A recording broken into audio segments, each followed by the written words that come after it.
അസ്ത്രമാല്യം, ഹംസധ്വനി, അപൂർണതയുടെ സൗന്ദര്യം, നാരായണത്ത കവിത, പുറം കവിത, ഭൂപാളം,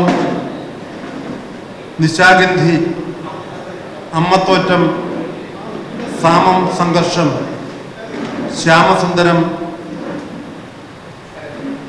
ആയർകുലത്തിലെ വെണ്ണ എന്നീ കവിതാസമാഹാരങ്ങൾ രചിച്ച അദ്ദേഹം വൃത്തപഠനം, കാവ്യബിംബം, ഭാഷാ വൃത്തപഠനം, തനത് കവിത, കവിതയിലെ റിയലിസം എന്നീ നിരൂപണ ഗ്രന്ഥങ്ങൾ രചിക്കുകയുണ്ടായി. ഈശ്വരൻ്റെ സ്വന്തം നാട് എന്ന യാത്രാവിവരണവും, ജവഹർലാൽ നെഹ്റുവിൻ്റെ ജീവചരിത്രവും, ബ്ലാക്ക് മണി എന്ന നോവലും, ഝാൻസി റാണി എന്ന ആട്ടക്കഥയും, ഒപ്പം 6 ഷേക്സ്പിയർ നാടകങ്ങളും നിരവധി വിവർത്തന ഗ്രന്ഥങ്ങളും അദ്ദേഹം എഴുതുകയുണ്ടായി. കേരള സാഹിത്യ അക്കാദമി അവാർഡ്,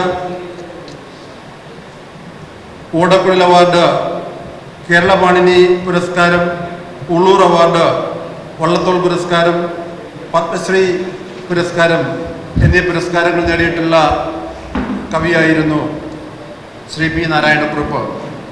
എന്നും ദേശീയതയോടൊപ്പം സഞ്ചരിച്ച ആ ഓണാട്ടുകരയുടെ നല്ല ഭാവങ്ങളെ ജീവിതത്തിലും കവിതയിലും സൃഷ്ടിച്ച ആ മഹത് വ്യക്തിത്വത്തിൻ്റെ ഓർമ്മയ്ക്ക് മുമ്പിൽ നമുക്ക് നമ്രശിരസ്കരാവാം. പരിപാടി ആരംഭിക്കുകയാണ്. ആദ്യം വേദിയിലേക്ക് വരുന്ന പ്രശസ്ത വ്യക്തികൾ അദ്ദേഹത്തിൻ്റെ ഛായാചിത്രത്തിന് മുമ്പിൽ പുഷ്പാർച്ചന നടത്തി വേണം ഇങ്ങോട്ട് കയറുക, വേദിയിലേക്ക് കയറുക. ബഹുമാനപ്പെട്ട Sreekumaran Thampi sir, Sri George Onakkoor sir, Padmashri Lakshmikuttyamma, Sri R Sanjayan, Sri Vijayakrishnan, Sri G V Girish, Sri Kallara Ajayan, Sri Balagopalan Thampi, Sri Poojappura Krishnan Nair, justice M R Hariharan Nair, doctor Sri D Narayana Sharma എന്നിവരെയും വേദിയിലേക്ക് സവിനയം സ്വാഗതം ചെയ്യുകയാണ്.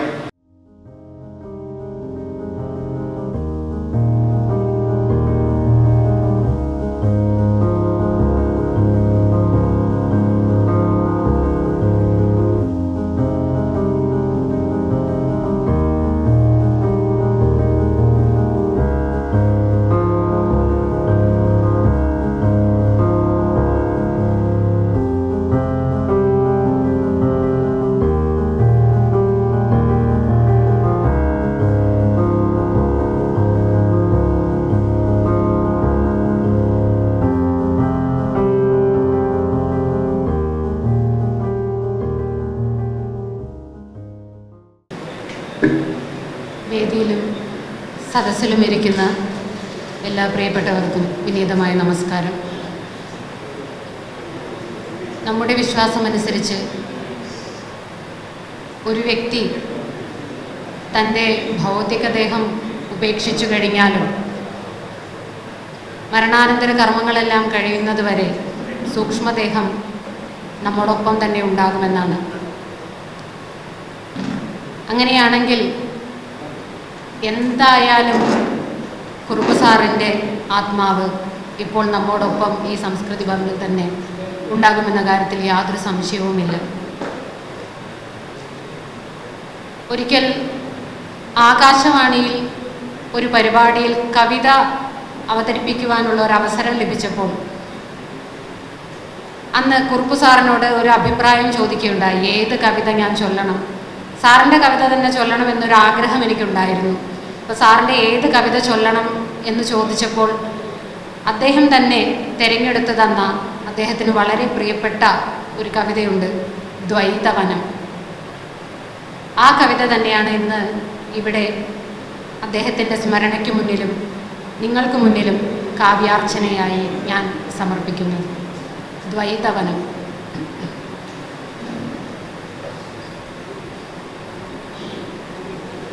ഉൽക്കയല്ലിക്കാട്ടുമുല്ല മുകുളങ്ങൾ പതിക്കുന്നതാകുന്നു നിൻവേണിയിൽ.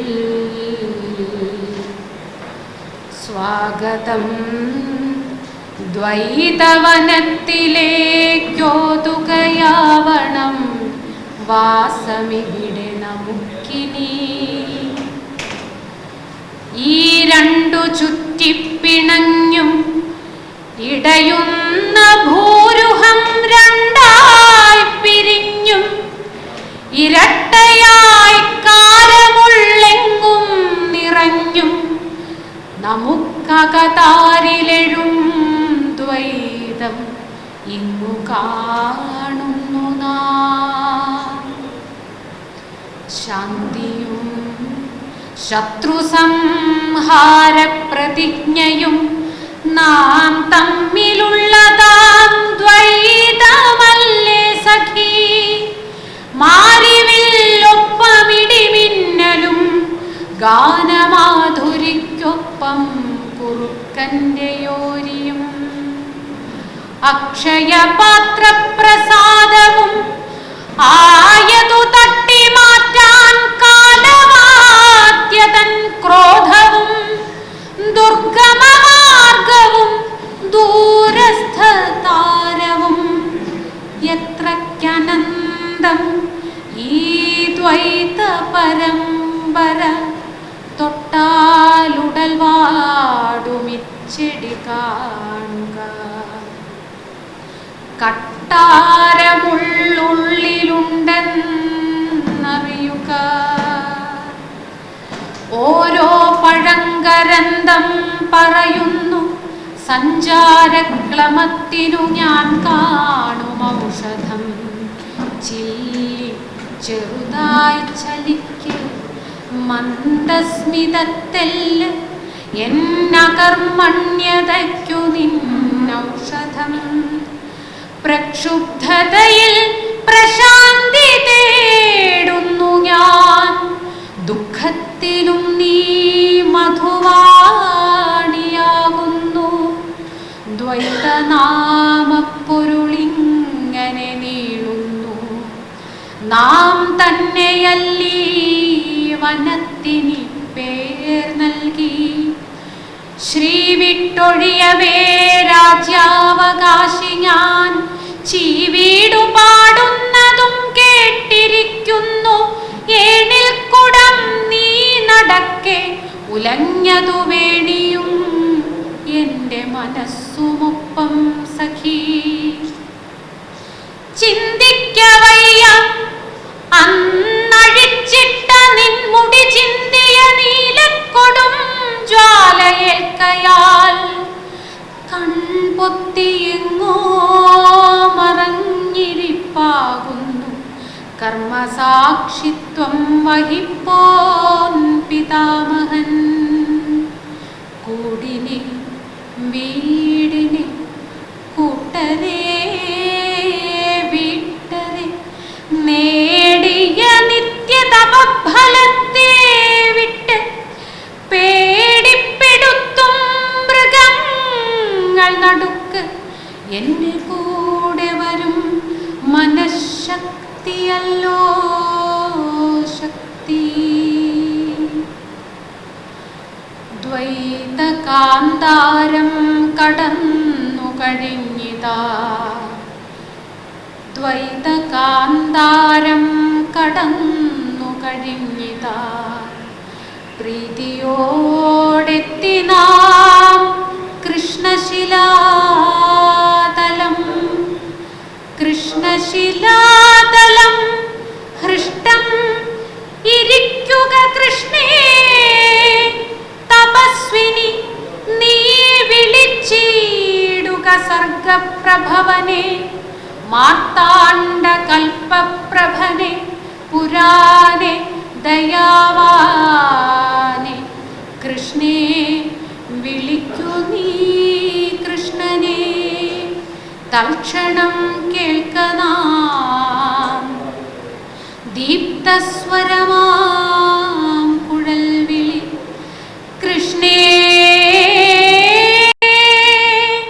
കൃഷ്ണേ വിളിക്കൂ നീ കൃഷ്ണനെ.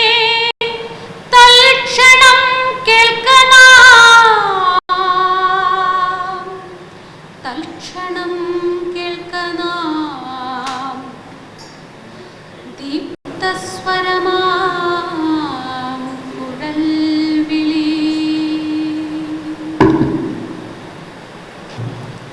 ഈ ചടങ്ങിന് സ്വാഗത ഭാഷണം നടത്തുന്നതിന് ശ്രീ സുജിത് ഭവാനന്ദനെ ക്ഷണിക്കുകയാണ്. വേദിയിലും സദസ്സിലും ഇരിക്കുന്ന ഏറെ ആദരണീയരായിട്ടുള്ള വ്യക്തിത്വങ്ങളെ, ഗുരുനാഥന്മാരെ, പ്രിയ സഹപ്രവർത്തകരെ, അമ്മമാരെ, സാദര നമസ്കാരം. വളരെ വികാരനിർഭരമായിട്ടുള്ള ഒരു സായാഹ്നമാണ്. കാരണം കഴിഞ്ഞ കാലങ്ങളിൽ അത്രയും നമ്മളോടൊപ്പം ഇതുപോലെ നമ്മുടെ വേദികളിൽ സജീവമായിരുന്ന ശ്രീ പി നാരായണക്കുറുപ്പ് സാറിൻ്റെ ദേഹവിയോഗത്തെ തുടർന്നുള്ള അനുസ്മരണ യോഗത്തിലാണ് നാം പങ്കെടുത്തുകൊണ്ടിരിക്കുന്നത്. ഭാരതത്തിൻ്റെ പരമോന്നത പുരസ്കാരമായ പത്മശ്രീ നേടിയതുൾപ്പെടെ മലയാള ഭാഷയുടെ എക്കാലത്തെയും പ്രിയ കവിയും നിരൂപകനും സാഹിത്യകാരനുമൊക്കെ ആയിട്ടുള്ള പി നാരായണക്കുറുപ്പ് സാറിനെ കുറിച്ച് കൂടുതലായി പറയുന്നത് ഈ ഒരു സാഹചര്യത്തിൽ അനാവശ്യമായിരിക്കും എന്ന് മനസ്സിലാക്കും. എന്തായാലും അദ്ദേഹത്തിൻ്റെ ഈ ഒരു അനുസ്മരണ പരിപാടിയിൽ നമ്മളോടൊപ്പം ധാരാളം പ്രമുഖരായിട്ടുള്ള വ്യക്തിത്വങ്ങളാണ് ഇന്ന് പങ്കെടുത്തുകൊണ്ടിരിക്കുന്നത്. സ്വാഗതം പറയാനായി ഈ ലിസ്റ്റ് തയ്യാറാക്കുമ്പോൾ മനസ്സിൽ വല്ലാത്ത വിഷമവും വേദനയും ആശങ്കയൊക്കെയാണ്. കാരണം ഈ ഇരിക്കുന്ന മുഴുവൻ പേർക്കും പേര് പറഞ്ഞ് സ്വാഗതം പറയേണ്ടവരാണ്. പക്ഷെ നമുക്കതിന് സാധിക്കില്ല. വേദിയിൽ കുറച്ച് പേരാണെങ്കിൽ സദസ്സിലുള്ളത് അതിലേറെ പ്രമുഖരായിട്ടുള്ള വ്യക്തികളാണ്. എല്ലാവരുടെയും പേരെടുത്ത് സ്വാഗതം പറയാതിരിക്കുന്നു എന്നുള്ളത് കൊണ്ട് അതിൽ ക്ഷമിക്കണം എന്ന് പറഞ്ഞുകൊണ്ട് ഞാൻ ഈ പരിപാടിയിൽ പങ്കെടുക്കുന്ന ഓരോരുത്തരെയും സ്വാഗതം ചെയ്യുവാൻ ആഗ്രഹിക്കുന്നു. ഈ പരിപാടിയുടെ അധ്യക്ഷൻ ശ്രീ പി ജി ഹരിദാസ് അവർകളാണ്. അദ്ദേഹം തപസ്യയുടെ സംസ്ഥാന വർക്കിംഗ് പ്രസിഡന്റാണ്. അദ്ദേഹത്തെ ഞാൻ വളരെ ആദരപൂർവ്വം തന്നെ ഈ പരിപാടിയിലേക്ക് സ്വാഗതം ചെയ്യുകയാണ്. അതുപോലെ ഈ പരിപാടിയിൽ നമ്മളോടൊപ്പം ഉള്ളത് ശ്രീകുമാരൻ തമ്പി സാർ. അദ്ദേഹത്തെ പറ്റിയും കൂടുതൽ പറയുന്നത് അനൗചിത്യമാണെന്നറിയാം. മലയാള സിനിമയുടെ നിർമ്മാതാവ്, ഗാനരചയിതാവ്, സംഗീത സംവിധായകൻ, എഴുത്തുകാരൻ, ചിന്തകൻ, പ്രഭാഷകൻ, ഇങ്ങനെ എന്തൊക്കെ വിശേഷിപ്പിച്ചാലും മതി വരാത്ത നമ്മുടെ ഏവരുടെയും പ്രിയങ്കരനായിട്ടുള്ള ശ്രീകുമാരൻ തമ്പി സാറിനെ ഞാൻ വളരെ സ്നേഹത്തോടു കൂടി ഈ പരിപാടിയിലേക്ക് സ്വാഗതം ചെയ്യുകയാണ്. മലയാളത്തിൻ്റെ പ്രിയ കവി, കേരളത്തനിമയും സ്വത്വബോധവും ഭാരതീയ സംസ്കാരവും നിറഞ്ഞു നിൽക്കുന്ന കവിതകളിലൂടെ മലയാള മനസ്സിനെ എല്ലാ കാലവും ത്രസിപ്പിക്കുന്ന കവി ശ്രീ പി മധുസൂദനൻ നായർ സാർ അദ്ദേഹം എത്തിച്ചേരുമെന്ന് നമ്മളെ അറിയിച്ചിട്ടുണ്ട്. അദ്ദേഹത്തിന് ഞാൻ വളരെ സ്നേഹപൂർവ്വം ഈ പരിപാടിയിലേക്ക് സ്വാഗതം ആശംസിക്കുകയാണ്. അധ്യാപകൻ, കവി, എഴുത്തുകാരൻ, നോവലിസ്റ്റ്, ചിന്തകൻ, പ്രഭാഷകൻ തുടങ്ങി ബഹുമുഖ പ്രതിഭയായിട്ടുള്ള ശ്രീ ജോർജ് ഓണക്കൂർ സാർ. അദ്ദേഹത്തെ പറ്റിയും കൂടുതലായി വിവരിക്കേണ്ട ആവശ്യം ഇല്ല. അദ്ദേഹത്തെ വളരെ സ്നേഹത്തോടു കൂടി തന്നെ ഞാൻ ഈ പരിപാടിയിലേക്ക് സ്വാഗതം ചെയ്യുകയാണ്. പത്മശ്രീ ലക്ഷ്മിക്കുട്ടിയമ്മ നാട്ടുവൈദ്യത്തിലൂടെ രാജ്യത്തിൻ്റെ പരമോന്നത പുരസ്കാരത്തിലേക്ക് നടന്നു കയറിയ വനമുത്തശ്ശി. തപസ്യയുടെ തുടക്കകാലം മുതൽ തപസ്യയുടെ സന്തത സഹചാരിയും തപസ്യയുടെ നിരവധി ചുമതലകൾ വഹിച്ചതുമായിട്ടുള്ള ശ്രീ ലക്ഷ്മിക്കുട്ടിയമ്മ, പത്മശ്രീ ലക്ഷ്മിക്കുട്ടിയമ്മ അവർകളെ ഞാൻ വളരെ സ്നേഹത്തോടെ ഈ പരിപാടിയിലേക്ക് സ്വാഗതം ചെയ്യുകയാണ്. ഡോക്ടർ എം.ആർ. തമ്പൻ, മുൻ ഭാഷാ ഇൻസ്റ്റിറ്റ്യൂട്ട് ഡയറക്ടർ, എഴുത്തുകാരൻ, ചിന്തകൻ, പ്രഭാഷകൻ, അദ്ദേഹത്തെയും ഞാൻ ഈ പരിപാടിയിലേക്ക് വളരെ സ്നേഹത്തോടെ സ്വാഗതം ചെയ്യുന്നു. നമുക്കെല്ലാവർക്കും അറിയാം, ശ്രീ കലാധരൻ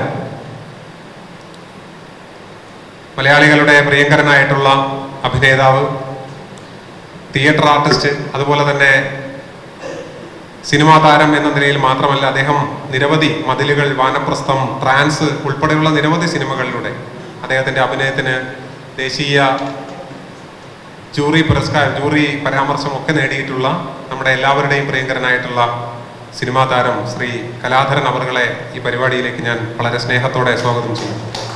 ശ്രീ ആർ സഞ്ജയൻ ഭാരതീയ വിചാര കേന്ദ്രത്തിൻ്റെ ഡയറക്ടറാണ്. ചിന്തകൻ, എഴുത്തുകാരൻ എന്നീ നിലകളിൽ കേരളത്തിൽ നിറഞ്ഞു നിൽക്കുന്ന ശ്രീ ആർ സഞ്ജയനെ ഞാൻ ഈ പരിപാടിയിലേക്ക് സ്വാഗതം ചെയ്യുന്നു. ശ്രീ വിജയകൃഷ്ണൻ സാർ, അദ്ദേഹം സിനിമാ നിരൂപകനും സാഹിത്യകാരനും എന്നുള്ള നിലയിൽ എഴുത്തുകാരനും പ്രഭാഷകനും ഒക്കെ ആയിട്ടുള്ള ശ്രീ വിജയകൃഷ്ണൻ അവറുകളെ ഞാൻ ഈ പരിപാടിയിലേക്ക് സ്നേഹപൂർവ്വം സ്വാഗതം ചെയ്യുകയാണ്. ശ്രീ ജി വി ഗിരീഷ് രാഷ്ട്രീയ സ്വയംസേവക സംഘത്തിൻ്റെ പ്രാന്ത സേവാ പ്രമുഖാണ്. അദ്ദേഹത്തെ ഞാൻ ഈ പരിപാടിയിലേക്ക് സ്നേഹപൂർവ്വം സ്വാഗതം ചെയ്യുന്നു. ശ്രീ കല്ലറ അജയൻ, കവിയും എഴുത്തുകാരനും പ്രഭാഷകനും ചിന്തകനുമൊക്കെ ആയിട്ടുള്ള ശ്രീ കല്ലറ അജയൻ തപസ്യയുടെ സംസ്ഥാന ഭാരവാഹി കൂടിയാണ്. അദ്ദേഹത്തെ ഞാൻ ഈ പരിപാടിയിലേക്ക് സ്നേഹപൂർവ്വം സ്വാഗതം ചെയ്യുന്നു. Justice MR Hariharan Nair, Kerala medical university research ethics committee ചെയർമാനും മുൻ ഹൈക്കോടതി ജസ്റ്റിസുമാണ്. അദ്ദേഹത്തെ ഞാൻ സ്നേഹത്തോടെ ഈ പരിപാടിയിലേക്ക് സ്വാഗതം ചെയ്യുകയാണ്. ശ്രീ ബാലഗോപാലൻ തമ്പി, ചലച്ചിത്ര പിന്നണി ഗാനങ്ങൾ, 100ഓളം ചലച്ചിത്ര പിന്നണി ഗാനങ്ങൾ ആലപിച്ചുകൊണ്ട് കേരളത്തിൻ്റെ എക്കാലത്തെയും പ്രിയപ്പെട്ട ഗായകൻ, അദ്ദേഹത്തെ ഞാൻ ഈ പരിപാടിയിലേക്ക് സ്വാഗതം ചെയ്യുന്നു. ശ്രീ ദർശൻ രാമൻ, 100ഓളം സിനിമകൾക്ക് സംഗീത സംവിധാനം നിർവഹിച്ചുകൊണ്ട് തപസ്യയുടെ ജില്ലാ സമിതി അംഗം എന്ന നിലയിൽ നമ്മളോടൊപ്പം ചേർന്ന് പ്രവർത്തിക്കുന്ന, നമുക്കറിയാം വേദിയിൽ ഇരിക്കാനുള്ള കസേരകളുടെ എണ്ണം പരിമിതമാണ്, പക്ഷേ അതിന് ക്ഷമിക്കണമെന്ന് കൂടി പറഞ്ഞുകൊണ്ട് സാറിനെയും ഞാൻ ഈ പരിപാടിയിലേക്ക് സ്വാഗതം ചെയ്യുകയാണ്. ഈ പരിപാടിയിൽ കവിത ആലപിച്ച ലക്ഷ്മിദാസ്, വളരെ മനോഹരമായി തന്നെ കവിത ആലപിച്ച ലക്ഷ്മിദാസ് നമുക്ക് ഏവർക്കും അറിയാം. അദ്ദേഹം അസിസ്റ്റന്റ് പ്രൊഫസറാണ് നീറമൻകര NSS കോളേജിൽ. അദ്ദേഹത്തെ ഞാൻ വളരെ സ്നേഹത്തോടെ ഈ പരിപാടിയിലേക്ക് സ്വാഗതം ചെയ്യുന്നു. ശ്രീ സുരേഷ് ഉണ്ണിത്താൻ, പ്രശസ്ത സിനിമാ സംവിധായകനാണ്. അദ്ദേഹത്തെ ഞാൻ ഈ പരിപാടിയിലേക്ക് സ്വാഗതം ചെയ്യുന്നു. ഡോക്ടർ പൂജപ്പുര കൃഷ്ണൻ നായർ, എഴുത്തുകാരൻ, ചിന്തകൻ, സാഹിത്യകാരൻ തുടങ്ങിയ നിലകളിൽ തപസ്യയോടൊപ്പം എല്ലാ കാലവും തപസ്യയുടെ മാർഗദർശിയായി നമ്മളോടൊപ്പം ഉള്ള ശ്രീ പൂജപ്പുര കൃഷ്ണൻ നായർ സാറിനെ ഞാൻ ആദരപൂർവ്വം സ്വാഗതം ചെയ്യുന്നു. അതുപോലെ ശ്രീ തിരൂർ രവീന്ദ്രൻ, അദ്ദേഹം കേരളം തമിഴ്നാട് സംസ്ഥാനങ്ങളുടെ സംയോജകൻ എന്ന നിലയിൽ സംസ്കാർ ഭാരതി, അദ്ദേഹത്തെ ഞാൻ വളരെ സ്നേഹത്തോടുകൂടി തന്നെ പരിപാടിയിലേക്ക് സ്വാഗതം ചെയ്യുന്നു. നമുക്കറിയാം നാരായണക്കുറുപ്പ് സാറ് സംസ്കാർ ഭാരതിയുടെ അഖില ഭാരതീയ ഉപാധ്യക്ഷൻ കൂടിയായിരുന്നു. ഇനി ഞാൻ ഓരോരുത്തരെയും പേര് പറഞ്ഞാൽ എല്ലാവരുടെയും പേര് പറഞ്ഞ് സ്വാഗതം പറയേണ്ടി വരും. എല്ലാവരെയും ഞാൻ ഈ പരിപാടിയിലേക്ക് സ്വാഗതം ചെയ്യുന്നു. തപസ്യയുടെ സംസ്ഥാന joint general Shri GM Mahesh, സംസ്ഥാന സംഘടനാ സെക്രട്ടറി രജികുമാർ, അങ്ങനെ നിരവധിയായിട്ടുള്ള തപസ്യയുടെ കാര്യകർത്താക്കളും പ്രവർത്തകരുമായിട്ടുള്ള എല്ലാവരെയും ഞാൻ ഈ വേദിയിലേക്ക് സ്വാഗതം ചെയ്യുന്നു. ആരുടെയെങ്കിലും പേര് വിട്ടുപോയിട്ടുണ്ടെങ്കിൽ ക്ഷമിക്കണം എന്നുകൂടി പറഞ്ഞുകൊണ്ട് ഞാൻ എൻ്റെ കർത്തവ്യത്തിൽ നിന്ന് വിടവാങ്ങുന്നു. നമസ്തേ.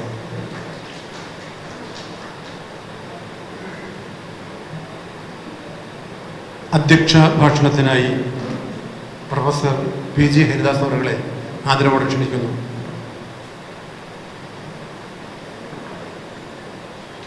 വേദിയിൽ ഉപവിഷ്ടരായിട്ടുള്ള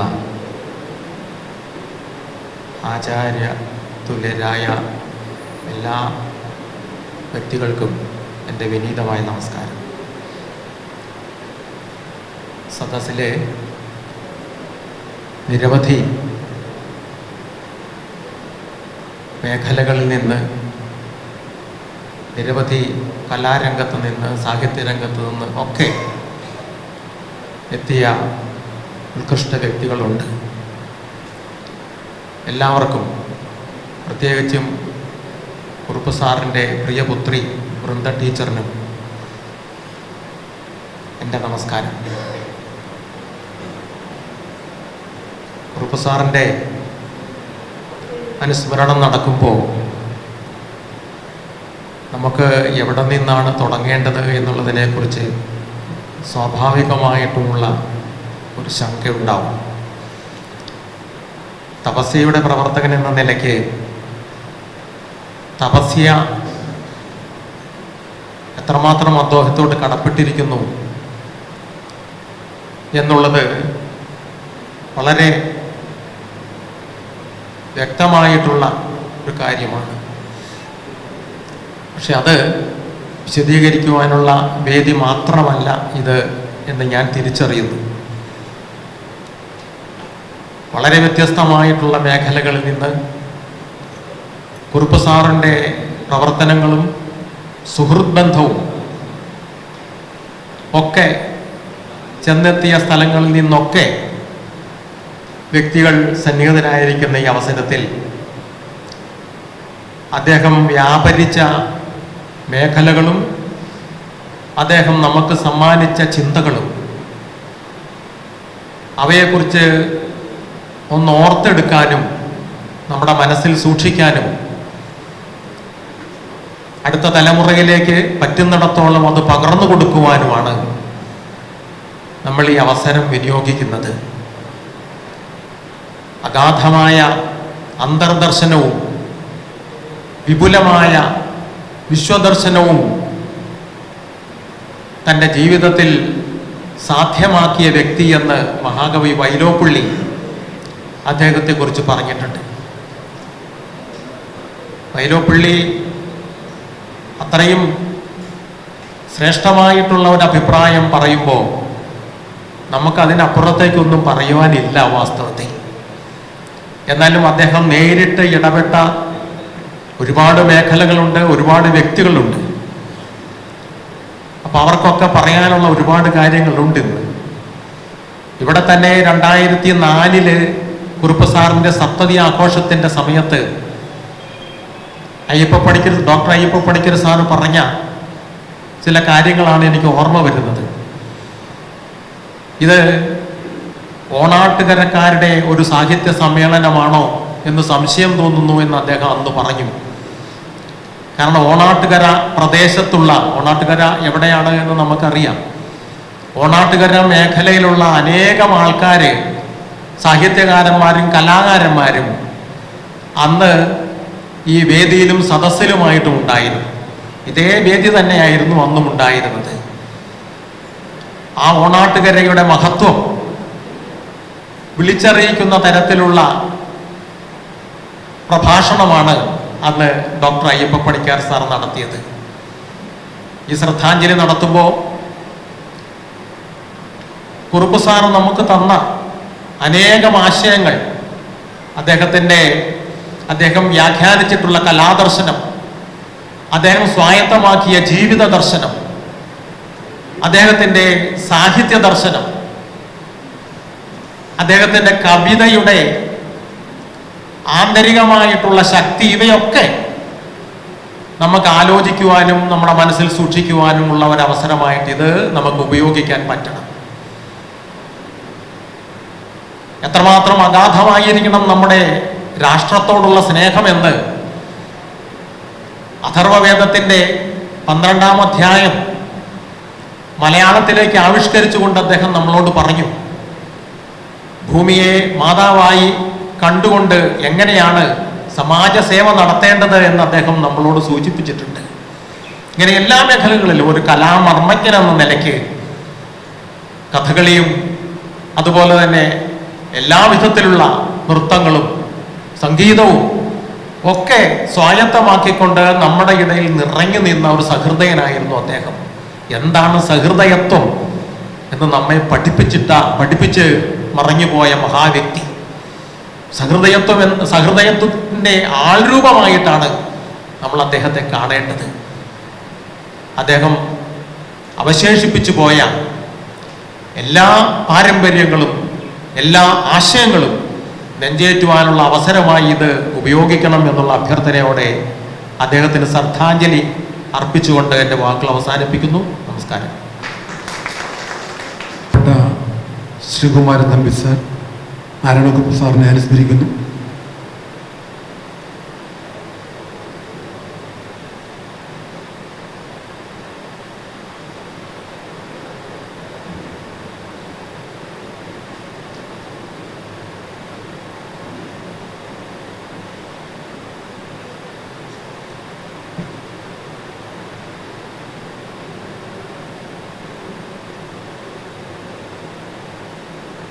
വേദിയിലും സദസ്സിലുമുള്ള എല്ലാ സുമനസ്സുകൾക്കും എൻ്റെ വിനീതമായ നമസ്കാരം.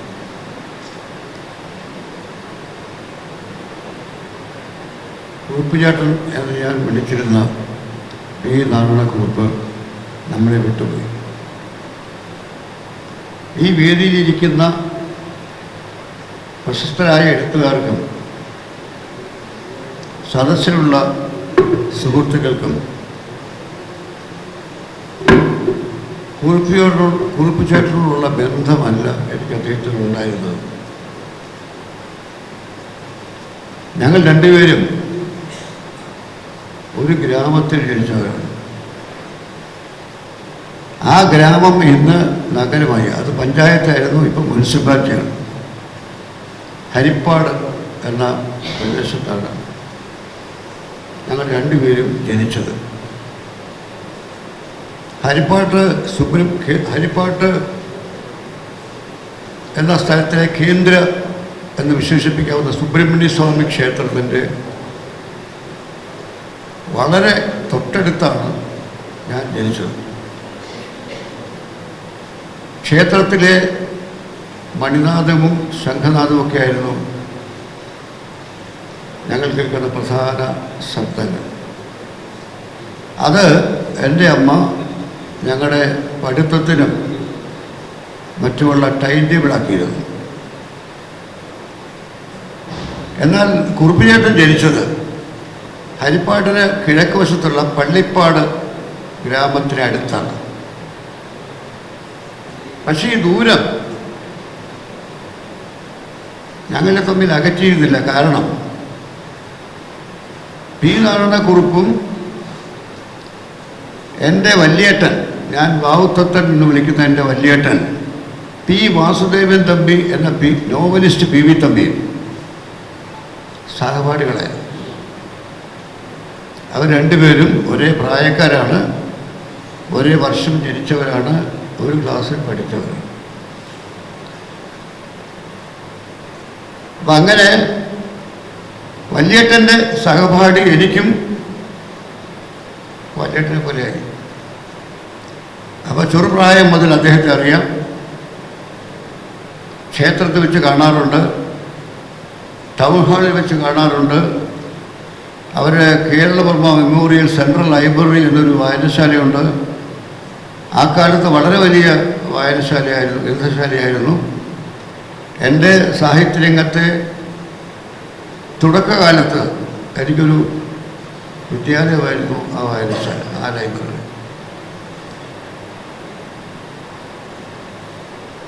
ഞങ്ങൾ രണ്ടുപേരും പറഞ്ഞല്ലോ ഓണാട്ടുകരക്കാരാണ്. ഇവിടെ നമ്മുടെ അധ്യക്ഷൻ ശ്രീ ഹരിദാസ് പറഞ്ഞല്ലോ, ഓണാട്ടുകര എന്ന് പറയുന്നത് മാവേലിക്കര, കാർത്തികപ്പള്ളി, കരുനാഗപ്പള്ളി, ഈ മൂന്ന് താലൂക്കുകൾ ചേരുന്ന സ്ഥലമാണ് ഓണാട്ടുകര. ഓണാട്ടുകരയ്ക്ക് ഓടനാട് എന്ന പേരുണ്ട്. അവിടുത്തെ സംസ്കാരം കുറച്ച് വ്യത്യസ്തമാണ്. അവിടുത്തെ മലയാളം കുറച്ച് വ്യത്യസ്തമാണ്. അപ്പോൾ നമ്മൾ തിരുവനന്തപുരത്ത് താമസിക്കുന്നവരോട് അയ്യത്ത് പോയി അല്പം കൂഞ്ഞാട്ടം എടുത്തുകൊണ്ട് പോവാ എന്ന് പറഞ്ഞാൽ ഒരു പിടിയും കിട്ടില്ല. കാരണം ഇവിടെ അയ്യെന്ന് പറഞ്ഞാൽ വളരെ മോശം എന്നാണ് അർത്ഥം. ഞങ്ങളുടെ ഓണാട്ടുകരയിൽ അയ്യം എന്ന് പറഞ്ഞാൽ പുരയിടമാണ്. പുരയിടമാണ്. ഇപ്പം അച്ഛനില്ലേ ഇവിടെ എന്നൊരാൾ വന്ന് ചോദിച്ചാൽ മകൻ പറയുന്നത് അയ്യത്തുണ്ട്. പുരയിടത്തിൽ എവിടെയോ അച്ഛൻ നിൽക്കുന്നുണ്ട് എന്നർത്ഥം. കൂഞ്ഞാട്ട എന്ന് പറഞ്ഞാൽ നമ്മുടെ കൊതുമ്പിന് പൊടിയുന്ന ഒരു നേർത്ത മെമ്പറൈൻ, അതാണ്. കുറുപ്പേട്ടൻ്റെ കവിതകളിൽ ഞങ്ങൾ രണ്ടുപേരും ഒരേ നാട്ടുകാരാണെങ്കിലും കുറുപ്പുചേട്ടൻ്റെ കവിതകളിൽ ഈ ഭാഷ പലപ്പോഴും പ്രയോഗിച്ചിട്ടുണ്ട്. ഒരു കവിതയിൽ കിടക്കുന്ന വെള്ളം കോരി തലവരങ്ങാരെ വിളിച്ചു. അത് ഞങ്ങളുടെ നാട്ടിൽ മാത്രം പറയുന്ന ഭാഷയാണ്. അതായത് തല മുതൽ പാദം വരെ വീഴത്തക്കവണ്ണം ജലമൊഴിച്ചു എന്നാണ്. അത് ഞങ്ങളുടെ നാട്ടിൽ മാത്രമുള്ള, അത് കുറുപ്പിയേട്ടൻ ഒരു കവിതയിൽ പ്രയോഗിച്ചിട്ടുണ്ട്. ഈ കവിത മാത്രമല്ല, കവിതയിൽ അദ്ദേഹം തൻ്റെ വഴി എന്താണ്, അദ്ദേഹത്തിൻ്റെ കവിതയുടെ വ്യത്യസ്തത എന്താണെന്ന് ഞാൻ പ്രസംഗിക്കാൻ ഈ അവസരം വിനിയോഗിക്കുന്നില്ല, അതിന് പറ്റിയ അവസരമല്ല. പക്ഷേ ഞാൻ നേരത്തെ പറഞ്ഞതുപോലെ ഞങ്ങൾ തമ്മിൽ കാണുമ്പോൾ രണ്ട് കവികൾ എന്ന നിലയിൽ ഒരിക്കലും സംസാരിച്ചിട്ടില്ല. ഒരിക്കലും ഞങ്ങളൊരു കാവ്യ ചർച്ചയ്ക്ക് ശ്രമിച്ചിട്ടില്ല. ഞങ്ങൾ അപ്പോൾ എല്ലായ്പ്പോഴും നാട്ടുകാരും ജ്യേഷ്ഠാനുജന്മാരുമായിരുന്നു. നാട്ടുകാരികളെ ഞങ്ങൾ സംസാരിക്കുക. ആ കുറുപ്പിയേട്ടൻ്റെ ഏറ്റവും വലിയ പ്രത്യേകത, മറ്റുള്ളവർക്ക് ചിലർക്ക് അറിയാത്ത ചില കാര്യങ്ങൾ, എനിക്കറിയാവുന്ന ചില കാര്യങ്ങൾ, ഭാരതീയ സംസ്കാരത്തിൻ്റെ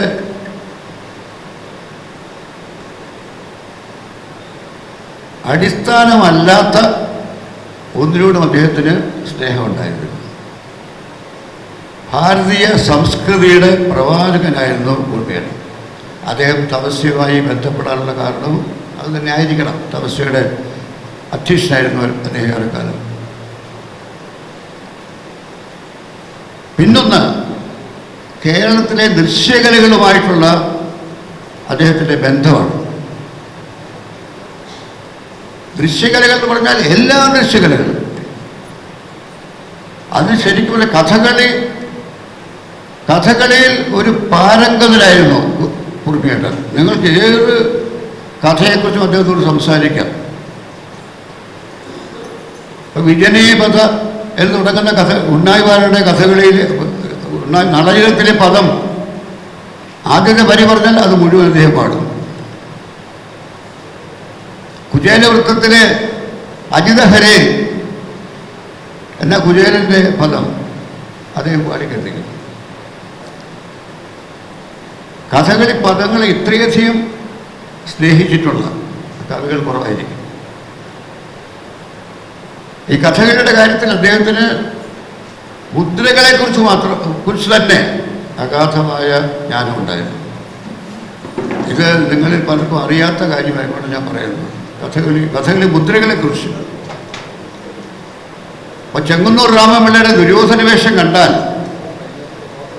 അന്ന് 18 or 19 വയസ്സുള്ള കുറുപ്പിയേട്ടൻ അത്ര നന്നായില്ല എന്ന് പറയുന്നത്.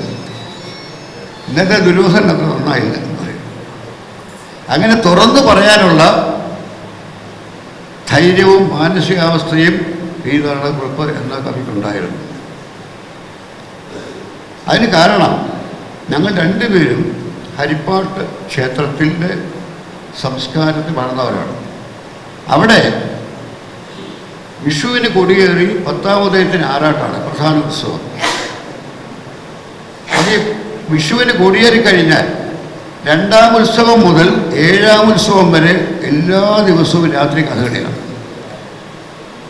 2ാം ഉത്സവം മുതൽ 7ാം ഉത്സവം വരെ 8, 9, 10 ഉത്സവങ്ങൾക്കായിരിക്കും മറ്റ് ഗാനമേളയിലെ കൂടുതലും ദണ്ഡപാണി ദേശികൾ, ആലത്ത് പ്രദേശ്, MS സുബ്രഹ്മണ്യം തുടങ്ങിയ കച്ചേരി, അങ്ങനെയുള്ള എല്ലാ കുട്ടിക്കാരനെ കുറിച്ച് പറയാം. അങ്ങനെ ഇതിലെല്ലാം അദ്ദേഹം എല്ലാ കഥകളിലും അദ്ദേഹം കാണുമായിരുന്നു. വൈകിട്ട് രാത്രി സന്ധ്യ കഴിഞ്ഞാൽ അദ്ദേഹം അമ്പലപ്പള്ളി കഥകളി കാണുമായിരുന്നു. ആ ചുറ്റികുത്തുന്ന സ്ഥലത്ത് വന്ന് ഹരിപ്പാട്ട് രാമകൃഷ്ണനോടും ഒക്കെ അദ്ദേഹം സംസാരിക്കുമായിരുന്നു. കാരണം ഹരിപ്പാട്ട് രാമകൃഷ്ണനോട് താമസിക്കുന്നത് കുറുപ്പിയേട്ടൻ്റെ വീട്ടിൽ നിന്ന് അകലെയല്ല, അത്ര അകലെയല്ല. അവർക്ക് നേരെ വ്യക്തിപരമായി അറിയാമായിരുന്നു. അതുപോലെ കൂത്ത്, കൂടിയാട്ടം, പാഠകം.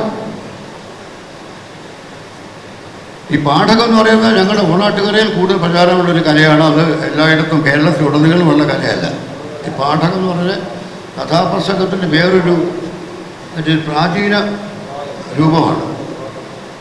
അതിന് വേഷമൊക്കെ, കഥാപ്രസംഗക്കാർ വേഷമൊന്നും കെട്ടിയില്ല, പക്ഷെ പാഠകക്കാരന് വേഷമുണ്ട്. വേഷം അണിഞ്ഞിട്ടാണ് സംസാരിക്കുക. സറ്റയറാണ്, സാമൂഹ്യ വിമർശനം. കൂത്തിനെ പോലെ തന്നെ സറ്റയറാണ്. അത് വേറൊരു കുറച്ചുകൂടി ലളിതമായ ഒരു രീതിയാണ്. ഈ പാഠകത്തിൻ്റെ ഒക്കെ ശരിക്കും പറഞ്ഞ ആചാരായിരുന്നു കുറിപ്പിയേട്ടൻ. ഹരിപ്പാട് അച്യുതദാസ്, ചേപ്പാട് കൃഷ്ണക്കുറുപ്പ്, ഇവരൊക്കെയായിരുന്നു ഞങ്ങളുടെ നാട്ടിൽ എൻ്റെ കുട്ടിക്കാലത്ത് ഏറ്റവും വലിയ. ഇനി ആദ്യമായിട്ട് കുറിപ്പിയേട്ടനെ ഞാൻ കണ്ടത് എൻ്റെ 6ാമത്തെ വയസ്സിലാണ്. അന്ന് പി നാരായണക്കുറുപ്പ് എന്ന കവിക്ക് 12 വയസ്സ്. അദ്ദേഹം എൻ്റെ വീടിന് തൊട്ട് മുമ്പിലുള്ള എൻ്റെ വല്യമ്മയുടെ, എൻ്റെ അമ്മയുടെ മൂത്ത സഹോദരി ഗൗരിക്കുട്ടി തങ്കച്ചിയുടെ വീട്ടിൽ വല്യമ്മയുടെ ഭർത്താവായ അധ്യാപകൻ്റെ കീഴിൽ, കുമാരപിള്ള എന്ന് പറയുന്ന അധ്യാപകൻ്റെ കീഴിൽ ട്യൂഷൻ പഠിക്കാൻ വരുമായിരുന്നു. ട്യൂഷൻ പഠിക്കാൻ വരുമായിരുന്നു. അങ്ങനെയാണ് ആദ്യം ഞാൻ കുറിപ്പിയേട്ടനെ കാണുന്നത്. അന്ന് ഞാൻ പറഞ്ഞല്ലോ എനിക്ക് 6 വയസ്സ്, അദ്ദേഹത്തിന് 12 വയസ്സ്. അന്ന് മുതലുള്ള ബന്ധമാണ് ഞങ്ങളുടേത്. അപ്പോൾ ട്യൂഷൻ കഴിഞ്ഞ് പോകുമ്പോൾ ഞാൻ റോഡിൽ നിന്നാൽ ചില കുശലമൊക്കെ ചോദിക്കും. എന്താ കുടിച്ചോ, പഠിച്ചോ, നാളത്തെ ഹോംവർക്കൊക്കെ ചെയ്തോ, ഇങ്ങനെയുള്ള ചോദ്യങ്ങൾ ചോദിക്കും. അങ്ങനെയാണ് ഞങ്ങളുടെ ബന്ധത്തിൻ്റെ തുടക്കം. അതിനുശേഷം പലപ്പോഴും ആ കാലഘട്ടത്തിൽ, അതിനുശേഷമല്ല ആ കാലഘട്ടത്തിൽ പലപ്പോഴും ക്ഷേത്രത്തിൽ വെച്ച് ഞങ്ങൾ കാണാറുണ്ട്. ഒരേ സമയം എൻ്റെ കുട്ടിക്കാലത്ത് അദ്ദേഹം കഥകളി കാണുന്നത് പിന്നിൽ ഞാൻ കണ്ടിട്ടുണ്ട്. കാരണം അദ്ദേഹം എപ്പോഴും കഥകളിക്ക് മുൻനിരയിലുണ്ടാവും. ഇത്രയധികം കഥകളി ആസ്വദിക്കുന്ന ഒരു കഥകളി ആസ്വാദകനെ ഞാൻ കണ്ടിട്ടില്ല.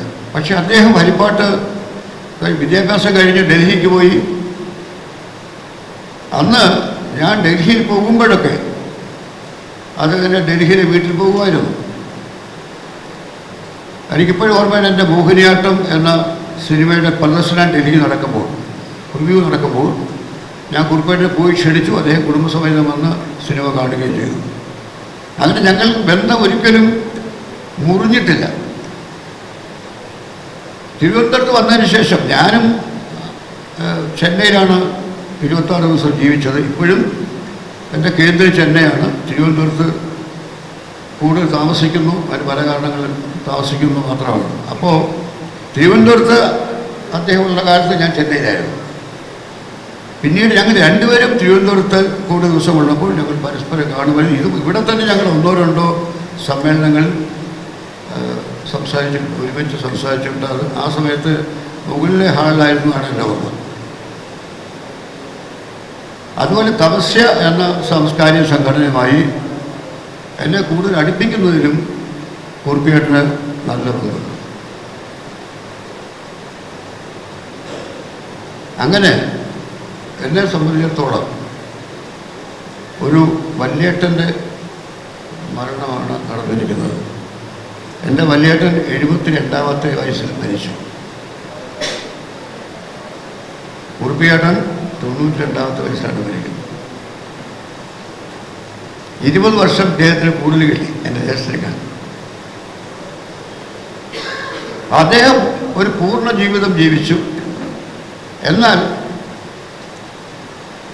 ഞാൻ നേരത്തെ പറഞ്ഞതുപോലെ ക്ലാസിക് കലകളുടെ ആചാര്യനായിരുന്നു അദ്ദേഹം. കവിതയിലും ക്ലാസിക് കവിതകളായിരുന്നു അദ്ദേഹത്തിൻ്റെ ലക്ഷ്യം. അതേ സമയത്ത് വളരെ ലളിതമായ പദങ്ങൾ ഉപയോഗിച്ചുകൊണ്ട് സറ്റയർ കൊണ്ടുവന്നിട്ടുണ്ട്. വൃത്തമില്ലാത്ത കവിതകൾ എന്നപ്പോൾ അദ്ദേഹം അതേ ഒരു പിന്തുടരുന്ന രീതിയിലാണെങ്കിലും അല്പം സറ്റയറായിട്ട് അങ്ങനെ എഴുതിയിട്ടുണ്ട് ചില കവിതകൾ. പക്ഷെ അദ്ദേഹം എപ്പോഴും ഭാരത സംസ്കാരത്തിൻ്റെ അംബാസഡറായിരുന്നു. അദ്ദേഹത്തിൻ്റെ കവിതകളിലും അതറിയാം, അദ്ദേഹത്തിൻ്റെ പ്രഭാഷണങ്ങളിൽ അറിയാം, ഈ തപസ്യയുമായിട്ടുള്ള അദ്ദേഹത്തിൻ്റെ ബന്ധത്തിൽ നിന്നും അറിയാം. അതുകൊണ്ട് എന്നെ സമയത്തോളം ഞാൻ അദ്ദേഹത്തിൻ്റെ കവിതകളെക്കുറിച്ചോ കവിതകൾ ചൊല്ലുകയോ അതിനെക്കുറിച്ച് വിശദമാക്കുകയോ ചെയ്യുന്നില്ല. കാരണം ഇത് അതിനുള്ള അവസരമല്ല. എൻ്റെ അനുശോചനം രേഖപ്പെടുത്തു എന്ന് പറഞ്ഞാൽ വളരെ ചെറുതായി പോവും. ഇനി കുറിപ്പിയേട്ടനെ കാണാനാവില്ല എന്നുള്ളത് തന്നെ ഏറ്റവും വലിയ ദുഃഖമാണ്. ഞാനും ചെറുപ്പക്കാരൻ പോലെ എനിക്കും പ്രായമായി. ഇപ്പോൾ പത്രത്തിൽ ശരമക്കോളം വായിക്കുന്നതിൻ്റെ പതിവാണിപ്പോൾ. ശരമക്കോളം വായിക്കുക എല്ലാ മാതൃഭൂമിയിലും മനോരമയിലും ശരമക്കോളം വായിക്കും പതിവായിട്ട്. അപ്പം എനിക്ക് വായിച്ചും എനിക്ക് കുറ്റബോധം തോന്നും. കാരണം എന്നെയൊക്കെ പ്രായം തോന്നുന്നവരൊക്കെ മരിച്ചുകൊണ്ടിരിക്കുകയാണ്. ഭാരതരാജ എന്നെയൊക്കെ 2 വയസ്സ് ഇളയതാണ്, അങ്ങനെ മരിച്ചു. അതിലും ഇളയതാണ് ഭാഗ്യരാജ, അയാൾ മരിച്ചു. ഇവരൊക്കെ മരിക്കുന്നത് ഞാൻ ജീവിച്ചിരിക്കുന്നു. അപ്പോൾ എനിക്കൊരു കുറ്റബോധമാണ്. ആ കുറ്റബോധത്തിന് ഒരു വഴി ദൈവം കാട്ടിത്തരുമെന്ന് വിചാരിക്കുന്നു. കാരണം ജീവിതത്തെ കുർബിയൊക്കെ കണ്ടതുപോലെ തത്വചിന്താപരമായ വീക്ഷണത്തിലൂടെ വേണം നമ്മൾ നേരിടാൻ. മരണം അനിവാര്യമാണ്. കൂടുതൽ അവശതയിൽ രോഗിയായി കിടക്കാതെ മരിക്കുന്നതാണ് ഭാഗ്യം. അതുകൊണ്ട് മരണത്തിൽ നമ്മളെപ്പോഴും പശ്ചാത്തലം, അതൊരു ചടങ്ങാണ്. പക്ഷേ മരണം ആവശ്യമാണ്. നമുക്ക് ആരോഗ്യമുള്ള സമയത്ത് മരിക്കുന്നതാണ് ഭാഗ്യം. എന്നാൽ കുറിപ്പേട്ടന് അധികമൊന്നും ദുഃഖിച്ചില്ല. അല്പസ്വല്പ പ്രശ്നങ്ങളുണ്ടായിരുന്നു അദ്ദേഹത്തിന്. പക്ഷേ അദ്ദേഹത്തിന് അപ്പോഴും സുഖമില്ലാത്ത അവസരത്തിലും അദ്ദേഹം കഴിയുന്നത്ര സമ്മേളനങ്ങളൊക്കെ പോകുമായിരുന്നു. ഉള്ള അത്ഭുതമാണ്. ശാരീരിക വേദനയോടുകൂടി കാറിൽ ഇറങ്ങുന്നത് ഞാൻ കണ്ടിട്ടുണ്ട്. അപ്പം അത്രമാത്രം അദ്ദേഹം കമ്മിറ്റഡായിരുന്നു തൻ്റെ കലയോടും കവിതയോടും നമ്മുടെ സാംസ്കാരിക ദർശനത്തോടും അദ്ദേഹം അങ്ങേയറ്റം കമ്മിറ്റഡായിരുന്നു. അങ്ങനെ ഒരു സഹോദരനെ, ഒരു വലിയ പ്രായമായ ജ്യേഷ്ഠനെ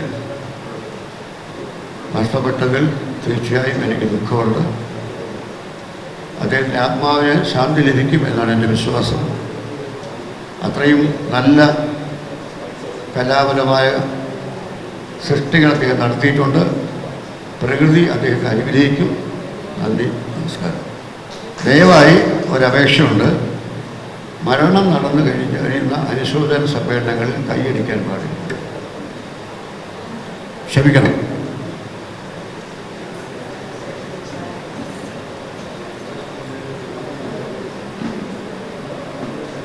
പത്മശ്രീ ശ്രീമതി ലക്ഷ്മിക്കുട്ടിയമ്മ സംസാരിക്കുന്നു.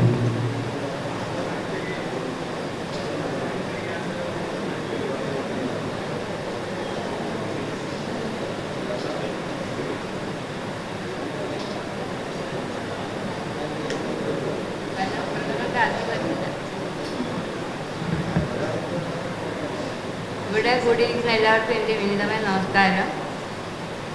ഈ അന്തരിച്ച മഹാനെ ഞാൻ 1982 തപസ്യയിൽ അംഗത്വം എടുത്ത് പ്രവർത്തിച്ച അന്ന് മുതൽ ഇദ്ദേഹത്തെ കാണുകയാണ്. നമ്മളെ വീട്ടിലും വന്നിട്ടുണ്ട്. മഹാത്മാവായ അദ്ദേഹത്തിൻ്റെ ആത്മാവിന് നിത്യശാന്തി നേരാനേ നമുക്കിന്നാവുള്ളൂ. അതുകൊണ്ട് എനിക്ക് കൂടുതലൊന്നും പറയാനില്ല. എൻ്റെ താമസ സ്ഥലം എന്ന് പറഞ്ഞാൽ പൊന്മുടിയുടെ താഴ്വരയാണ്. പകലും രാത്രിയും ഇപ്പം ജനാധിപത്യമല്ല, നമ്മുടെ നാട്ടിൽ നടക്കുന്ന അത്രയും മൃഗാധിപത്യമാണ്. അതുകൊണ്ട് എനിക്ക് ഇവിടെ ഇരിക്കണമെങ്കിലും പോകുന്ന വഴി അന്ധകാരം നിറഞ്ഞ് കിടപ്പുണ്ട്. എന്നെ കൊണ്ടാക്കിയിട്ട് വേണം എൻ്റെ സാരഥിക്ക് തിരിച്ച് വീട്ടിലെത്താൻ.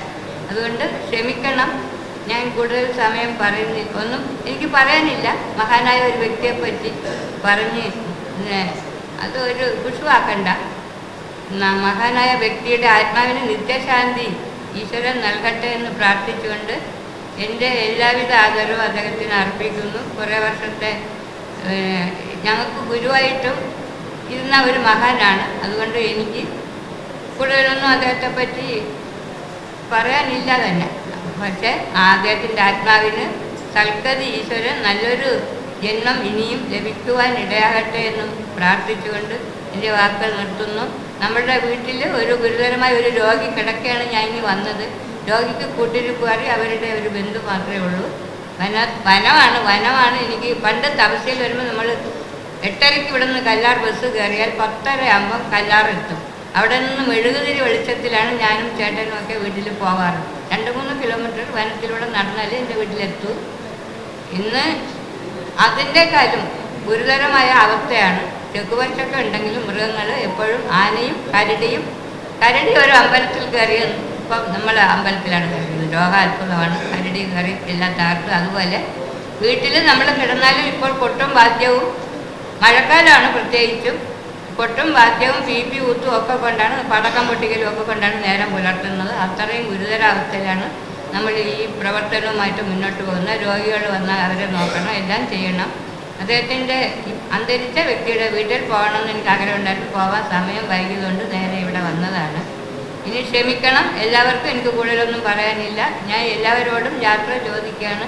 ഇറങ്ങാൻ എല്ലാവരും അനുഗ്രഹിച്ചാലും നമ്മൾ പോയി വരട്ടെ. നമസ്കാരം എല്ലാവർക്കും. എല്ലാ ഗുരുജനങ്ങൾക്കും എൻ്റെ നമസ്കാരം. ഈ അനുസ്മരണ സമ്മേളനത്തിൽ അധ്യക്ഷത വഹിക്കുന്ന സമാദരണീയനായ ഹരിദാസ് മാസ്റ്റർ, സ്വാഗതം ആശംസിച്ച സുജിത്ത്, ഹൃദ്യമായ കാവ്യാർച്ചന കൊണ്ട് ഈ അനുസ്മരണ സമ്മേളനത്തിന് തുടക്കം കുറിച്ച അനുഗ്രഹീത ഗായിക ഡോക്ടർ ലക്ഷ്മിദാസ്, സമ്മേളനം ഉദ്ഘാടനം ചെയ്ത മലയാളത്തിൻ്റെ പ്രിയ കവി ഗാനരചയിതാവ് ശ്രീ ശ്രീകുമാരൻ തമ്പി, വേദിയിൽ ഇപ്പോൾ സംസാരിച്ച് നമ്മോട് യാത്ര പറയുന്ന പത്മശ്രീ ലക്ഷ്മിക്കുട്ടിയമ്മ,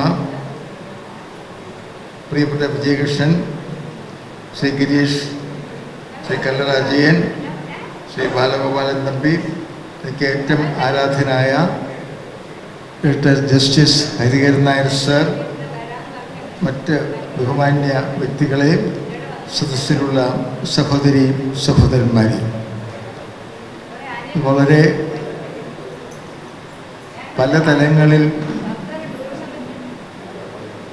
ആദരിക്കപ്പെടുന്ന മലയാളത്തിൻ്റെ അഭിമാനമായ ഒരു കവിയെക്കുറിച്ച്, പണ്ഡിത ശ്രേഷ്ഠനെക്കുറിച്ച് ആംഗല ഭാഷയിലും മലയാളത്തിലും ഒരുപോലെ പ്രാവീണ്യം അടയാളപ്പെടുത്തിയിട്ടുള്ള പ്രതിഭാശാലിയെക്കുറിച്ച്, നമ്മുടെ സ്വന്തം നാരായണക്കുറുപ്പ് സാറിനെ കുറിച്ച് ഈ സായന്തനത്തിൽ നമ്മൾ അനുസ്മരിക്കുകയാണ്.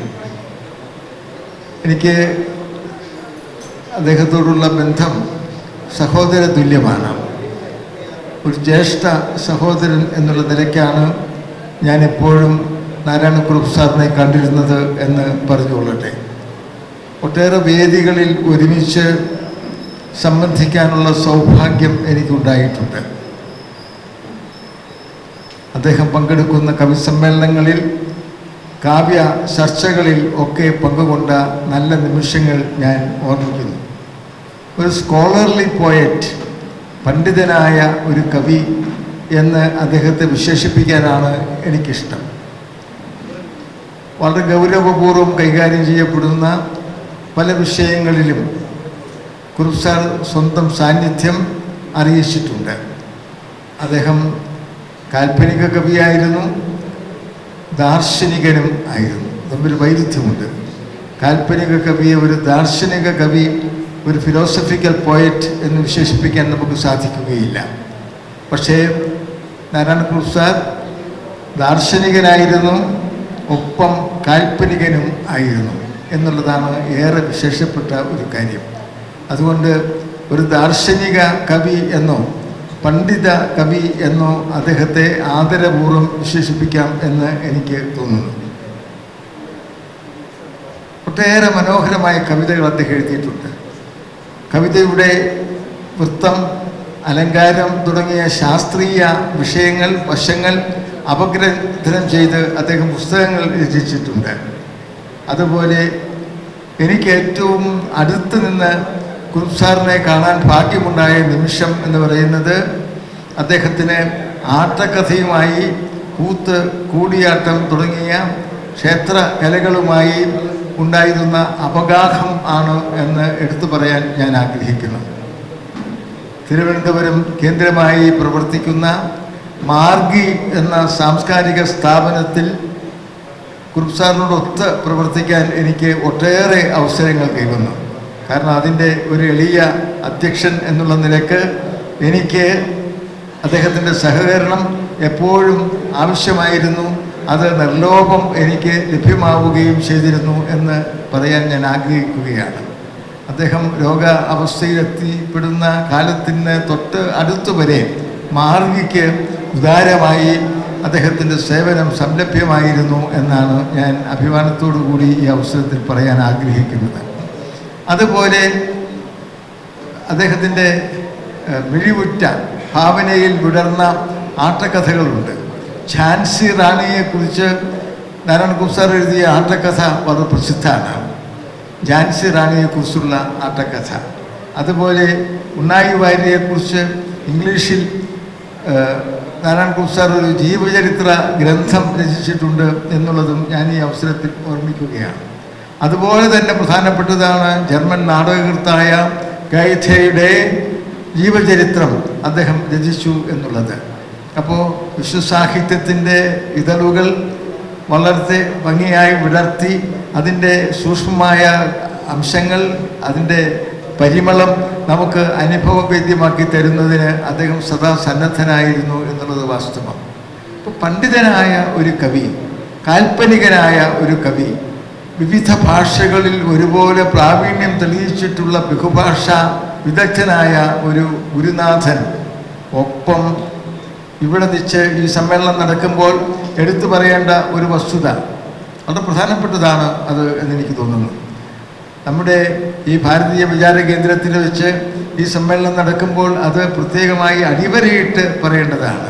നമ്മുടെ ഭാരതീയ സംസ്കൃതിയെക്കുറിച്ച്, നമ്മുടെ സംസ്കാരത്തെക്കുറിച്ച്, അതിൻ്റെ ആധാരഭൂമിയെക്കുറിച്ച് നല്ല അവഗാഹം ഉണ്ടായിരുന്ന വ്യക്തിത്വമാണ്, കവിയാണ്, പണ്ഡിതനാണ് പ്രൊഫസർ നാരായണക്കുറുപ്പ് എന്നുള്ളത് നമ്മൾ ആദരത്തോടു കൂടി ഈ അവസരത്തിൽ ഓർമ്മിക്കേണ്ടതാണ്. അപ്പം അങ്ങനെ നോക്കുമ്പോൾ പല തലങ്ങളിൽ പണ്ഡിതൻ എന്നുള്ള നിലക്ക്, ഭാഷാഭിമാനി എന്നുള്ള നിലക്ക്, നാടിൻ്റെ പാരമ്പര്യങ്ങളെക്കുറിച്ചും പൈതൃകത്തെക്കുറിച്ചും അഭിമാനം ഉൾക്കൊള്ളുന്ന ഒരു വ്യക്തി എന്നുള്ള നിലക്ക്, ഒരു ഗുരു എന്നുള്ള നിലക്ക് ഒക്കെ നമുക്ക് ഏറെ പ്രിയപ്പെട്ട ആരാധ്യനായ ഒരു മഹാപ്രതിഭയെയാണ് അടുത്ത ദിവസം നഷ്ടപ്പെട്ടത് എന്നുള്ളത് വലിയ ദുഃഖത്തോടു കൂടിയാണ് ഈ അവസരത്തിൽ നാം എല്ലാം ഓർമ്മിക്കുന്നത്.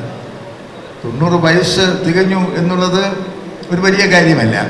അദ്ദേഹത്തെ സംബന്ധിച്ചിടത്തോളം എനിക്ക് അഭിമാനകരമായി തോന്നുന്ന കാര്യം തൻ്റെ ജീവിതം ഓരോ സൂക്ഷ്മമായ അംശത്തിലും സമർത്ഥമായി വിനിയോഗിക്കുവാൻ, അന്വർത്ഥമാക്കി തീർക്കുന്നതിന് നിരന്തരം അദ്ദേഹം പ്രയത്നിച്ചുകൊണ്ടിരുന്നു, അല്ലെങ്കിൽ സമർപ്പിത ബോധത്തോടുകൂടി പ്രവർത്തിച്ചുകൊണ്ടിരുന്നു എന്നുള്ളതാണ് ഏറ്റവും പ്രധാനപ്പെട്ട ഒരു കാര്യമായിട്ട് തോന്നുന്നത്.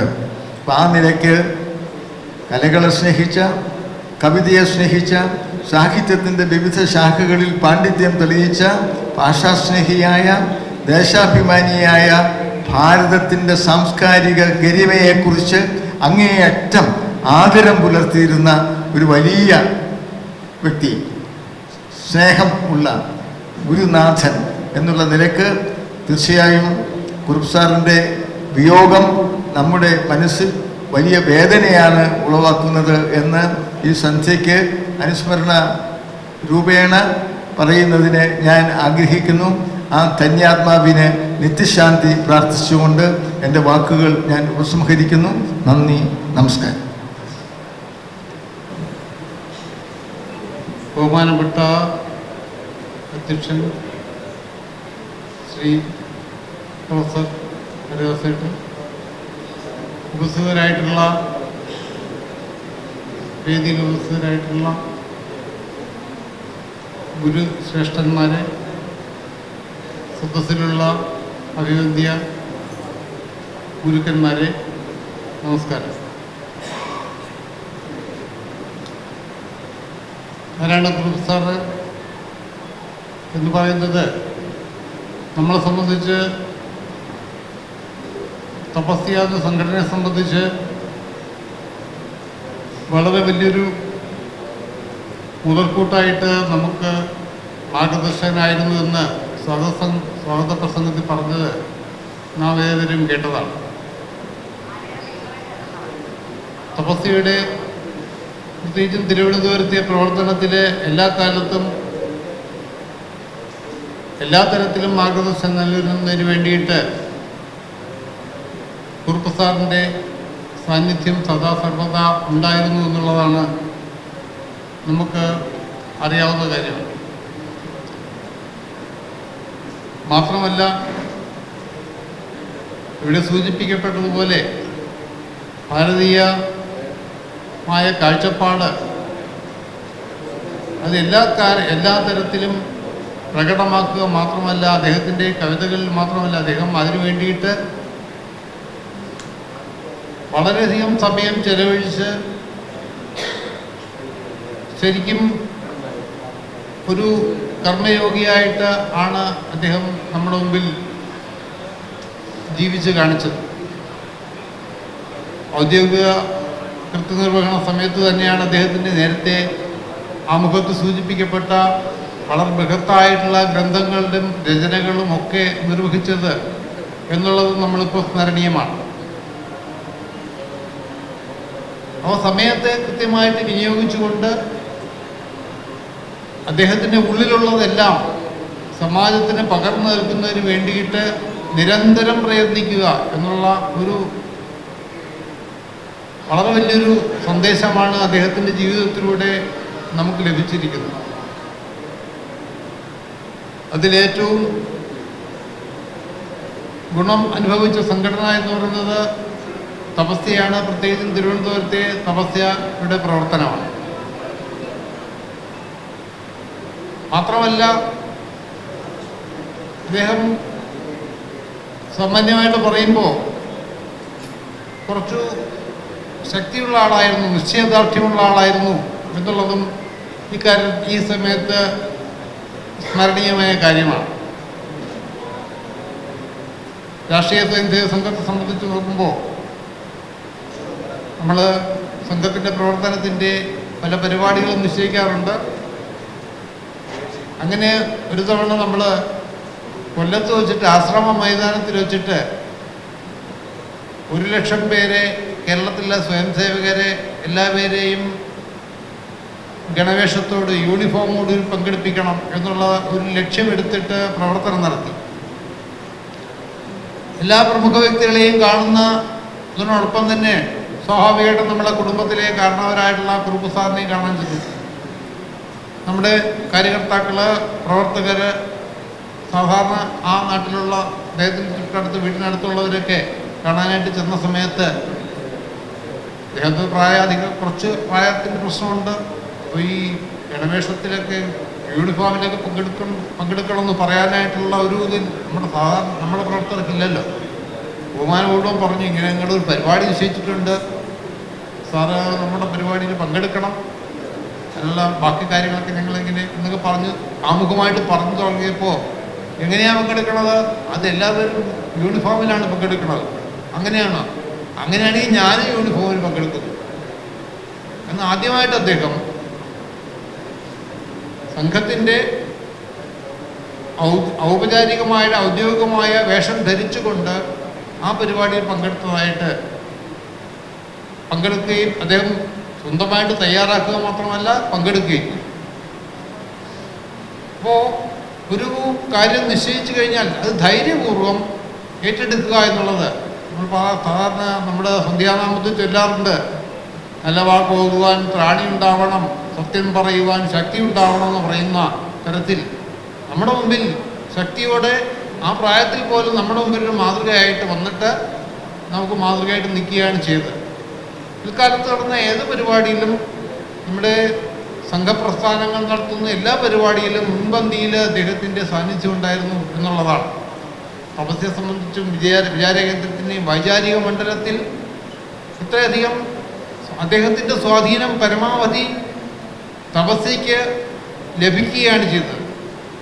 ശ്രീമാൻ നബി സാർ സൂചിപ്പിച്ച മാതിരി വളരെ ബൃഹത്തായ ഒരു സമ്പർക്ക വലയം അദ്ദേഹത്തിനുണ്ടായിരുന്നു. ആ സമ്പർക്ക വലയത്തിൽ ലഭിച്ചിട്ടുള്ള എല്ലാ ബന്ധങ്ങളും അത് തപസ്യയുടെ വളർച്ചയ്ക്കും വേണ്ടി മുതൽക്കൂട്ടാക്കാൻ വേണ്ടിയിട്ടുള്ള ശ്രമം അദ്ദേഹം എല്ലായ്പ്പോഴും ചെയ്തിരുന്നു.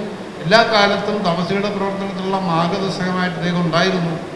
തീർച്ചയായിട്ടും അത്തരത്തിലുള്ള ഒരു കലാകാരനെന്ന് മാത്രമല്ല, സാഹിത്യകാരനും കലാകാരനും സാംസ്കാരിക പ്രവർത്തനം ഒക്കെ ആണെങ്കിൽ തന്നെ അദ്ദേഹം ഒപ്പം തന്നെ നല്ലൊരു സംഘാടകനും സംഘടനയുടെ മാർഗദർശിയുമായിരുന്നു എന്നുള്ളതാണ് അദ്ദേഹത്തിൻ്റെ ജീവിതത്തിലൂടെ നമുക്ക് മനസ്സിലാവുന്നത്. ആ മാതൃകയനുസരിച്ച് നമുക്കെല്ലാവർക്കും മുന്നോട്ട് പോകേണ്ടതാണ്. അദ്ദേഹത്തിൻ്റെ ജീവിതം നമുക്ക് ഓരോരുത്തർക്കും ഒരു പുതിയ കാഴ്ചപ്പാട് നൽകുന്ന, അദ്ദേഹത്തിൻ്റെ ഓരോ കൃതികളും പുതിയ പുതിയ കാഴ്ചപ്പാടുകൾ നൽകുന്നതായിരുന്നു എന്നുള്ളത് നിസ്തർക്കമായ കാര്യമാണ്. ആ കാഴ്ചപ്പാടുകൾ ഉൾക്കൊണ്ടുകൊണ്ട് അദ്ദേഹത്തിൻ്റെ ജീവിതത്തിൻ്റെ ആ സന്ദേശം നാം സ്വയം ഉൾക്കൊണ്ടുകൊണ്ട് നമ്മുടെ വ്യക്തിത്വത്തിന് വേണ്ടിയിട്ട്, നമ്മുടെ സമാജത്തിന് വേണ്ടിയിട്ട് മുതൽക്കൂട്ടാവുന്ന തരത്തിലുള്ള ഒരു പ്രവർത്തനം നാം ഓരോരുത്തർക്കും ചെയ്യേണ്ടതാണ്. ആ സന്ദേശം ഉൾക്കൊണ്ടുകൊണ്ട് ജീവിക്കുക എന്നുള്ളതാണ് അദ്ദേഹത്തിന് ചെയ്യാൻ കഴിയുന്ന ഏറ്റവും വലിയ ശ്രദ്ധാഞ്ജലി. തീർച്ചയായിട്ടും ആ ഒരു കാര്യം ഉണ്ടാകും, തപസ്യയിലൂടെ ഉണ്ടാകട്ടെ എന്ന് ആശിച്ചുകൊണ്ടും അദ്ദേഹത്തിൻ്റെ സ്മരണയ്ക്ക് മുമ്പിൽ സാഷ്ടാംഗ പ്രണാമം അർപ്പിച്ചുകൊണ്ടും എൻ്റെ വാക്കുകൾ ഉപസംഹരിക്കുന്നു. വേദിയിലിരിക്കുന്ന പ്രൊഫസർ ഹരിദാസ് ജി, എൻ്റെ ഗുരുനാഥൻ കൂടിയായ ശ്രീ ഓണക്കൂർ സാർ, എൻ്റെ ഒരു ചെറിയ സാഹിത്യ ഉദ്യമത്തെ അനുഗ്രഹിച്ച വ്യക്തി കൂടിയായ Sreekumaran Thampi sir, Padmashri Lakshmikuttyamma, doctor M R Thampan sir, Sanjayan ചേട്ടൻ, Vijayakrishnan ji, G V Girish, Kallara Ajayan ji, Balagopalan Thampiji, Pooja Krishnan sir, മറ്റുള്ളവരെ ഞാൻ ദീർഘമായിട്ട് സംസാരിക്കാൻ വേണ്ടി വന്നതുമല്ല, ഇവിടെ വെച്ച് പറഞ്ഞതുകൊണ്ട് മാത്രം ഒന്ന് രണ്ട് ചിന്തകൾ നിങ്ങളുമായിട്ട് പങ്കുവെക്കുകയാണ്.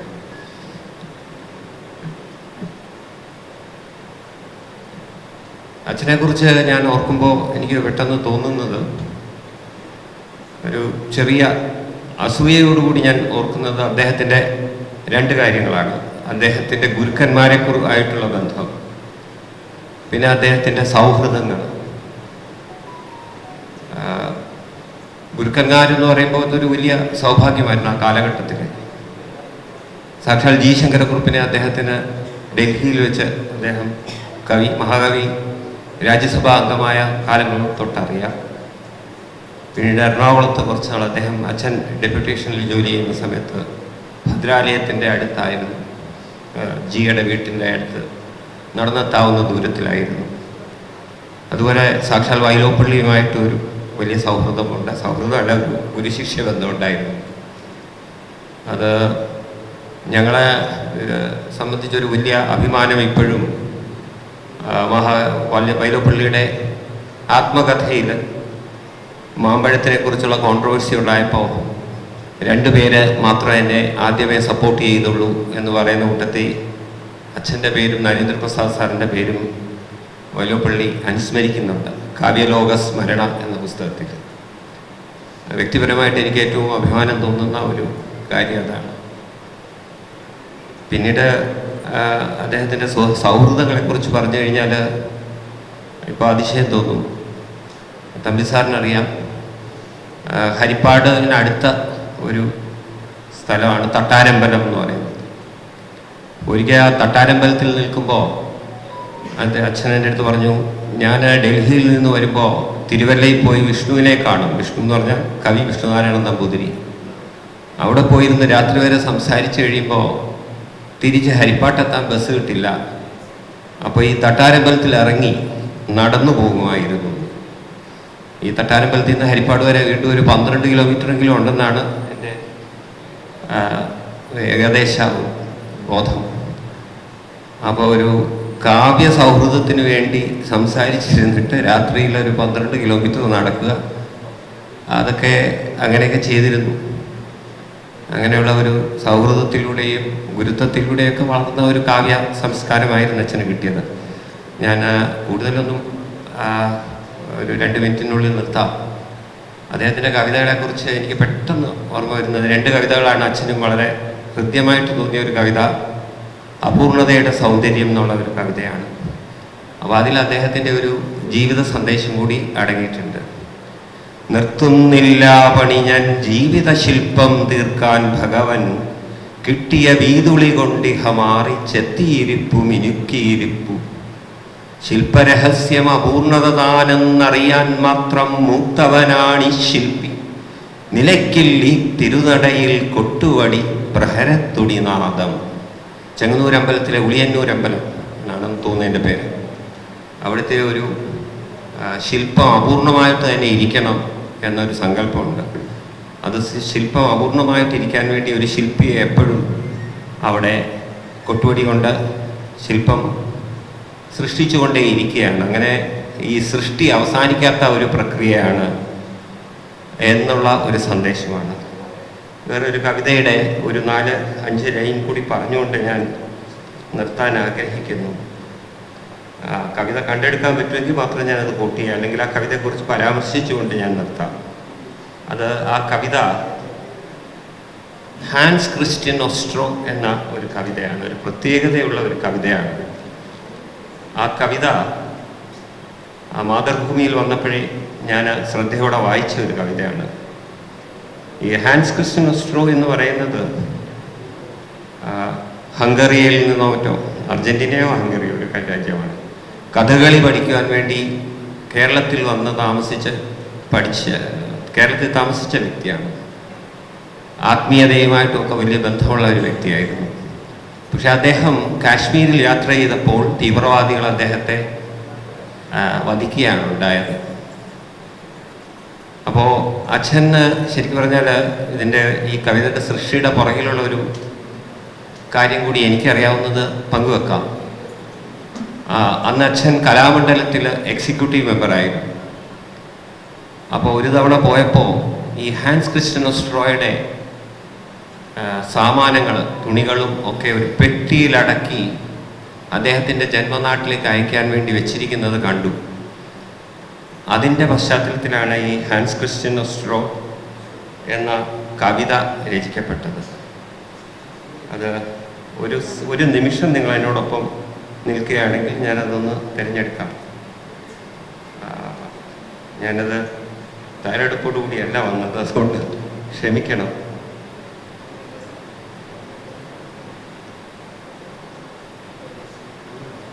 കവിതയുടെ ഒരു പ്രത്യേകതയായിട്ട് എനിക്കെപ്പോഴും തോന്നിയിട്ടുള്ളത്,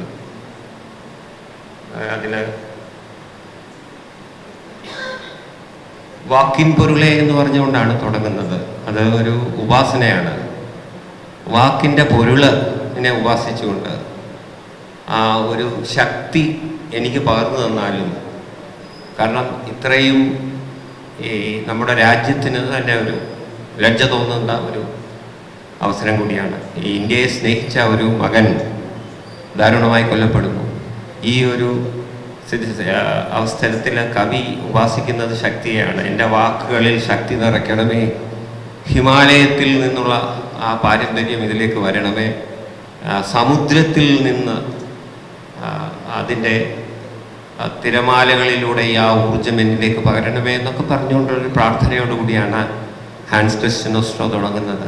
ആ കവിത ഇനിയും ശ്രദ്ധയോടുകൂടി ആളുകൾ വായിക്കുമെന്ന് എനിക്ക് തോന്നുന്നു. നന്ദി. ഇത് മാത്രമേ എനിക്ക് പറയാനുള്ളൂ. നന്ദി, നമസ്കാരം. പ്രിയപ്പെട്ടവരെ, ഇത്തരം സന്ദർഭങ്ങളിൽ ഇടയോതിയവരുമായിട്ടുള്ള വ്യക്തിബന്ധങ്ങൾ പങ്കുവയ്ക്കാനാണ് നമ്മൾ ആഗ്രഹിക്കുക. അവരുടെ സംഭാവനകൾ അപഗ്രഥിക്കാനും ഒന്നും തോന്നില്ല. അപ്പോൾ എന്നെ സംബന്ധിച്ചിടത്തോളം ഞാൻ ഇവിടെ ഇരുന്നിങ്ങനെ ആലോചിക്കുകയും സാറ് എനിക്ക് ഏറ്റവും അടുപ്പമുള്ള 2 പ്രസ്ഥാനങ്ങളുടെ അധ്യക്ഷനായി, തപസ്യയുടെയും സോപാനത്തിൻ്റെയും. എന്നിട്ടും വേണ്ടത്ര അടുത്തില്ല എന്നൊരു കുറ്റബോധം എനിക്ക് തോന്നുന്നുണ്ട്. ഞാൻ അദ്ദേഹത്തെ ആദ്യമായി കാണുന്നത് ഭാഷാ ഇൻസ്റ്റിറ്റ്യൂട്ടിൽ വെച്ചാണ്. അത് ഞാൻ കോളേജ് വിദ്യാർത്ഥിയായിരിക്കുമ്പോൾ ഭാഷാ ഇൻസ്റ്റിറ്റ്യൂട്ടിൽ സിനിമയായിട്ടൊക്കെ ബന്ധമുള്ള ചില ആളുകളുണ്ടായിരുന്നു. അവരെ കാണാൻ പോകും. അങ്ങനെ പോകുമ്പം ഒരിക്കൽ അകലെ നിൽക്കുന്ന അദ്ദേഹത്തെ ആരോ ചൂണ്ടി എന്നോട് പറഞ്ഞു, അതാണ് പി നാരായണക്കുറുപ്പ് എന്ന് പറഞ്ഞു. അപ്പം അങ്ങനെ പോയി പരിചയപ്പെട്ടൊന്നുമില്ല. പിന്നീട് കുറേ കാലം കഴിഞ്ഞപ്പോൾ തപസ്യയുടെ തന്നെ അധ്യക്ഷനായി അദ്ദേഹം വന്നപ്പോൾ ഒരു സിനിമയെക്കുറിച്ചുള്ള ഒരു സെമിനാറിൽ സംസാരിക്കാൻ വിളിച്ചിരുന്നു. അപ്പോൾ അവിടെ വച്ച് കാണാൻ കഴിഞ്ഞു. ഇങ്ങനെ വളരെ ചെറിയ തോതിലുള്ള ചില ബന്ധങ്ങൾ. അങ്ങനെ ഇരിക്കെ ആ കാലം ദൂരദർശനിൽ സീരിയലുകളുടെ കാലമാണ്. 13 എപ്പിസോഡ് സീരിയൽ. എൻ്റെ ധാരാളം സീരിയലുകൾ വന്നിട്ടുണ്ട്. എനിക്ക് അവിടെ അപ്രൂവൽ വലിയ പ്രശ്നമായിരുന്നില്ല. പക്ഷേ ഞാൻ വളരെ പ്രതീക്ഷയോടെ കൊടുത്ത ഒരു പ്രോജക്റ്റ് അവിടെ നിരസിക്കപ്പെട്ടു. അത് കേശവദേവിൻ്റെ അയൽക്കാറാണ്. അപ്പോൾ അവിടെ അന്നത്തെ ദൂരദർശൻ ഡയറക്ടർ എന്നോട് പറഞ്ഞു, അത് ആ കമ്മിറ്റി അത് പറ്റില്ല എന്ന് പറഞ്ഞു, അതിനകത്ത് എന്തോ കുഴപ്പങ്ങളുണ്ടെന്ന് പറഞ്ഞു, അതുകൊണ്ടാണ്. അപ്പോൾ ഞാൻ മനസ്സിൽ ആ കമ്മിറ്റിയെക്കുറിച്ച് എനിക്ക് ഭയങ്കര ദേഷ്യമൊക്കെ വന്നു. സ്വാഭാവികമായും നമ്മൾ ഒന്ന് റിജക്റ്റ് ചെയ്തു. അത് മാത്രമല്ല, കൊടുത്ത പ്രപ്പോസലിൽ ഏറ്റവും എനിക്ക് പ്രതീക്ഷയുണ്ടായിരുന്ന ഒന്നായിരുന്നു. അതിനൊരു 2-3 ആഴ്ച കഴിഞ്ഞപ്പോൾ യാദൃച്ഛികമായി ഒരു സ്ഥലത്ത് വെച്ച് കുറുപ്പ് സാറിനെ കാണും. അപ്പോൾ അദ്ദേഹം എന്നോട് കാര്യങ്ങളൊക്കെ പറഞ്ഞ കൂട്ടത്തിൽ പറഞ്ഞു, ആ ദൂരദർശനിൽ വിജയകൃഷ്ണൻ്റെ ഒരു പ്രപ്പോസൽ വന്നിരുന്നു, അത് ഞാനാണ് അത് റിജക്റ്റ് ചെയ്യാൻ മുൻകൈയെടുത്തതെന്ന് പറഞ്ഞു. അപ്പോൾ ഞാൻ ചോദിച്ചു, അതെന്താ അങ്ങനെ? അപ്പോൾ പറഞ്ഞു, അത് കേശവദേവ് എഴുതുന്ന കാലത്ത് വളരെ വ്യത്യസ്തമായ ഒരു സാമൂഹികാവസ്ഥയാണ് ഉണ്ടായത്. അപ്പം അതിലെ പ്രധാന പ്രതിപാദ്യം ഒരു ഘട്ടം വരെ നായരീഴവ ലഹളയൊക്കെയാണ്. അത് നിങ്ങൾ വളരെ സത്യസന്ധമായി അവതരിപ്പിക്കുകയാണെങ്കിൽ ഇന്നത്തെ സാമൂഹിക ചുറ്റുപാടിൽ അത് വളരെ മോശമായ ഒരവസ്ഥ ഉണ്ടാക്കും എന്ന് തോന്നിയതുകൊണ്ടാണ്. അപ്പോൾ ഞാൻ ആർഗ്യൂ ചെയ്യാനൊന്നും പോയില്ല. പക്ഷേ ഇതൊക്കെ ഞാനും ചിന്തിച്ച കാര്യമായിരുന്നു. എൻ്റെ സ്ക്രിപ്റ്റിൽ ഈ പറഞ്ഞ ഈ നായരീഴവ ലഹളയൊക്കെ തുടങ്ങുമ്പോൾ നായരും ഈഴവനും പരസ്പരം ഉപയോഗിക്കുന്ന ചില തെറിവാക്കുകളൊക്കെ ഉണ്ട്. അത് നോവലിലുണ്ട്. പക്ഷെ ഞാനതെല്ലാം ഒഴിവാക്കിയിരുന്നു. അപ്പോൾ എനിക്ക് മനസ്സിലായി, സാറിനെ സംബന്ധിച്ചിടത്തോളം സാഹിത്യകൃതിയാണ്, ആ നോവലാണ് അദ്ദേഹത്തിൻ്റെ മനസ്സിലുള്ളത്, മറ്റേ നമ്മളെഴുതുന്ന സ്ക്രിപ്റ്റല്ല. കാരണം ഇവിടെ സൂചിപ്പിച്ചതുപോലെ ഈ അദ്ദേഹം അനുഷ്ഠാന കലകളുടെയും പാരമ്പര്യ കലകളുടെയും ഒക്കെ ഒരു ആരാധകനായിരുന്നു. അപ്പോൾ സ്വാഭാവികമായും ഈ സിനിമയും ടി വിയും ഒക്കെ അദ്ദേഹത്തിന് അത്ര താല്പര്യം ഉണ്ടായിരിക്കില്ല, അതിലത്രയും കൂടുതൽ ശ്രദ്ധിച്ചു കാണില്ല എന്നൊക്കെ വിചാരിച്ചുള്ളൂ. പക്ഷെ ഞാൻ കുറേ കഴിഞ്ഞപ്പോൾ എനിക്ക് ഇതിൽ നിന്ന് പല പല കാര്യങ്ങൾ ഞാൻ മനസ്സിലാക്കി. ഒന്നാമതായിട്ട് ധാരാളം അനുഭവങ്ങൾ എനിക്കുണ്ടായിട്ടുള്ളത്, നമ്മളിപ്പോൾ ഒരു അവാർഡ് നമുക്ക് നഷ്ടപ്പെടുന്നു. ഈ അവാർഡ് കമ്മിറ്റിയിലുള്ള ആരെങ്കിലും കണ്ടാൽ അവരാദ്യം പറയുന്നത്, ഞാൻ നിങ്ങൾക്ക് തരാൻ ഞാൻ അങ്ങേയറ്റം ശ്രമിച്ചു, പക്ഷേ മറ്റുള്ളവരൊക്കെ കൂടെ അത് പറ്റില്ല എന്ന് പറഞ്ഞത് കൊണ്ടാണ് തരാൻ പറ്റാതെ പോയത്. ഇങ്ങനെ എത്രയോ പേര് പറയുന്നത് ഞാൻ കേട്ടിട്ടുണ്ട്. എന്നാൽ കുറുപ്പ് സാർ സത്യസന്ധനാണ്, സത്യമായ കാര്യമാണ് പറഞ്ഞത്, അത് ഞാനാണ് കാരണം എന്നാണ് അദ്ദേഹം പറഞ്ഞത്. അത് ഒരു അപ്രിയ സത്യമാണെങ്കിൽ പോലും. അപ്പോൾ ഇതായിരുന്നു ഞാൻ ആലോചിക്കുമ്പോൾ അദ്ദേഹത്തിൻ്റെ രചനയുടെയും പ്രവർത്തനത്തിൻ്റെയും ഒക്കെ പ്രത്യേകത. ഇന്നിപ്പോൾ നമുക്കറിയാം, സമകാലീന സാഹിത്യം എന്ന് പറയുന്നത് ഈ സാഹിത്യത്തിൻ്റെ PR വർക്ക് ആണ് പ്രധാനം. പഴയകാലത്ത് അക്കാലത്ത് PR വർക്ക് എന്ന് പറഞ്ഞാൽ ആ സാഹിത്യകൃതിയുടെ മേന്മയായിരുന്നു. ഒരു സാഹിത്യകൃതിയുടെ മേന്മയാണ് ആ കൃതിയുടെ ഒരു PR നിർവഹിക്കുന്നത്. ഇന്നങ്ങനെയല്ല. ഇപ്പോൾ അടുത്ത കാലത്ത് നടക്കുന്ന പല തർക്കങ്ങൾ, മോഷണാരോപണങ്ങളും ഒക്കെ കണ്ടപ്പോൾ ഒരാൾ എന്നോട് പറഞ്ഞു, അതെന്തുകൊണ്ടാണെന്നറിയോ, ഈ വയലാർ അവാർഡിന് നോമിനേഷൻ വാങ്ങുന്ന സമയമാണ്, അപ്പം ഞാനും ഇവിടെ ഉണ്ടേ എന്ന് ഈ നോമിനേഷൻ കൊടുക്കുന്നവരെ ഒന്ന് ഓർമ്മിപ്പിക്കാനാണ് ഈ ബഹളങ്ങളൊക്കെ നടത്തുന്നത് എന്ന് പറഞ്ഞു. ആയിരിക്കാം, കാരണം ഇത്തരം പല ബഹളങ്ങളും ഉണ്ടാക്കിക്കൊണ്ടാണല്ലോ ഈ കൃതികളൊക്കെ കൂടുതൽ വിൽക്കപ്പെടുന്നതും കൂടുതൽ അംഗീകാരങ്ങൾ നേടുന്നതും ഒക്കെ. കുറുപ്പ് സാറിനെ സംബന്ധിച്ചിടത്തോളം അദ്ദേഹത്തിൻ്റെ ജീവിതത്തിൻ്റെ ഒരു കാലഘട്ടം മുഴുവൻ ഈ അദ്ദേഹത്തിൻ്റെ രചനകൾ അർഹിക്കുന്ന അംഗീകാരങ്ങൾ നേടിയിട്ടുണ്ട്. പക്ഷെ അതിന് ശേഷം നമ്മൾ നോക്കിയാൽ അത് കിട്ടിയിട്ടുണ്ടോ എന്നുള്ളത് സംശയമാണ്. അപ്പോൾ അക്കൂട്ടത്തിൽ ഏറ്റവും ഒടുവിലായിട്ട് വന്ന ആ പത്മശ്രീയാണ് ഒരു അപവാദമായി പറയാൻ കഴിയുന്നത്. എന്തായാലും ഞാൻ കൂടുതൽ ദീർഘിപ്പിക്കുന്നില്ല. അദ്ദേഹത്തിന് ആദരാഞ്ജലികൾ അർപ്പിച്ചുകൊണ്ട് അദ്ദേഹത്തിൻ്റെ ആത്മാവിന് നിത്യശാന്തി നടന്നുകൊണ്ട് ഞാൻ അവസാനിപ്പിക്കുന്നു. നമസ്കാരം. വേദിയിലും സദസ്സിലും ഉപവിഷ്ടരായിരിക്കുന്ന ഗുരുജനങ്ങളെ, തപസ്യയുടെ ആദ്യ സംസ്ഥാന അധ്യക്ഷൻ്റെ ഓർമ്മയ്ക്കായി ഈ ചടങ്ങ് സംഘടിപ്പിച്ചത് ഏറ്റവും ഉചിതമായി എന്ന് ആദ്യമേ പറയട്ടെ. ആസ് യു ലൈക്ക് ഇറ്റ് എന്ന കൃതിയിൽ, ഷേക്സ്പിയറുടെ പ്രശസ്ത കൃതിയിൽ, ജാക്വിസ് എന്ന കഥാപാത്രം വേദനയോടെ പറയുന്ന ഒരു വാചകമുണ്ട്, ഒരു ഭാഗമുണ്ട്. The evil that men do is often remembered, but the good that they do is often buried in their graves എന്നുള്ള അർത്ഥം വരുന്ന ഒരു ചൊല്ലുണ്ട്. നമ്മുടെ കേരളീയരെ സംബന്ധിച്ചിടത്തോളം സമൂഹത്തിന് നല്ല കാര്യങ്ങൾ ചെയ്ത വലിയ ആളുകളെല്ലാം നമ്മൾ യുക്തമായി ആദരിക്കാറുണ്ട്. അവരുടെ ഓർമ്മയ്ക്കായി വീണ്ടും വീണ്ടും നമ്മൾ ഇതുപോലുള്ള സമ്മേളനങ്ങൾ കൂടാറുണ്ട്. അതുകൊണ്ട് 8 ദിവസം മുമ്പ് ദിവംഗതനായ ശ്രീ കുറുപ്പ് സാറിൻ്റെ ഓർമ്മയ്ക്കായി ഈ യോഗത്തിൽ വന്നെത്തിയ ഏവരെയും സ്വാഗതം ചെയ്യുന്നു. ഇതിൽ പങ്കെടുക്കാൻ എനിക്ക് സന്ദർഭം നൽകിയതിന് നന്ദി പറയുന്നു. ഇവിടെ സൂചിപ്പിച്ചതുപോലെ ബഹുമുഖ പ്രതിഭയായിരുന്നു പരേതൻ. അദ്ദേഹം സാഹിത്യകാരനായിരുന്നു, മാർഗിയുമായി ബന്ധമുണ്ടായിരുന്നു, നിരൂപകനായിരുന്നു. കൊല്ലത്ത് നടന്ന വലിയ മോഹൻ ഭാഗവത് അദ്ദേഹം സന്നിഹിതനായിരുന്ന യോഗത്തിൽ ഗണവേഷം ധരിച്ച് അവിടെ പ്രവർത്തിച്ചു. ഇങ്ങനെയുള്ള ഒരുപാട് കാര്യങ്ങൾ അദ്ദേഹത്തെ പറ്റി പറയാറുണ്ട്. ഏതായാലും ഇത്രയും സേവനം നമുക്ക് വേണ്ടി നൽകിയ അദ്ദേഹത്തിൻ്റെ ഓർമ്മയ്ക്കായി ആദരാഞ്ജലി അർപ്പിച്ചുകൊണ്ട് അദ്ദേഹത്തിൻ്റെ ഓർമ്മ എന്നും നിലനിൽക്കട്ടെ എന്ന് ആശിച്ചുകൊണ്ട് എൻ്റെ വാക്കുകൾ നിർത്തുന്നു. എനിക്ക് വ്യക്തിപരമായി ഒരു ആസ്പത്രിയിൽ പോകാനായിട്ട്, എൻ്റെ ഒരു അടുത്ത ബന്ധുവിനെ കാണാനായിട്ട് പോകേണ്ടുള്ളതിനാൽ യോഗ അവസാനം വരെ ഇരിക്കാൻ കഴിയുന്നില്ല. അതിന് ക്ഷമാപണവും ചെയ്തുകൊണ്ട് എൻ്റെ വാക്കുകൾ നിർത്തുന്നു. നന്ദി. പ്രിയപ്പെട്ട ശ്രീ ഡി നാരായണ ശർമ്മ കവിയെ അനുസ്മരിക്കുന്നു. വേദിയിലും സദസ്സിലുമിരിക്കുന്ന മഹാത്മാക്കളെ, നാരായണ കുറുപ്പ് സാറിനെ അനുസ്മരിക്കുവാൻ, ആദരാഞ്ജലികൾ അർപ്പിക്കുവാൻ സമാന മനസ്കരായ നമ്മൾ ഒത്തുചേർന്നിരിക്കുകയാണ്.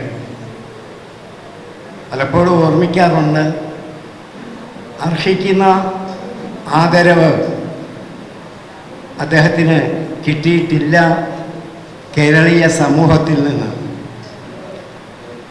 അതറിഞ്ഞുകൊണ്ടാവാം കേന്ദ്ര ഗവൺമെൻറ്, ഭാരത സർക്കാർ അദ്ദേഹത്തിന് പരമോന്നതമായ പദവി നൽകി ആദരിച്ചത്.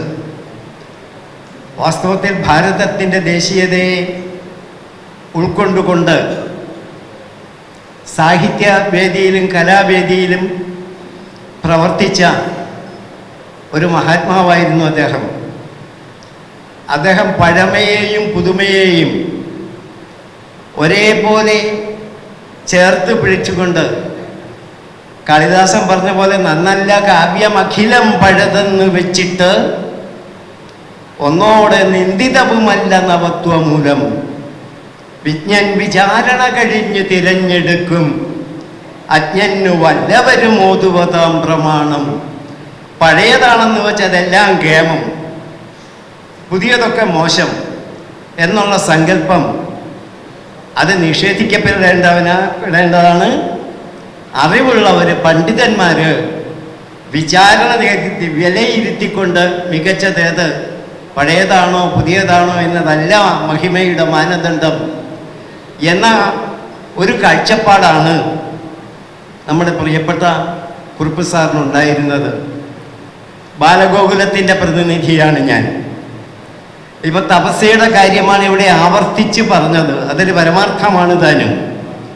പക്ഷേ ബാലഗോകുലം പ്രവർത്തകരായ ഞങ്ങൾക്കൊക്കെ ആ പ്രവർത്തനത്തിന് വേണ്ടത്ര ഊർജവും ശക്തിയുമൊക്കെ നിരന്തരം അദ്ദേഹം പ്രദാനം ചെയ്തുകൊണ്ടിരുന്നു.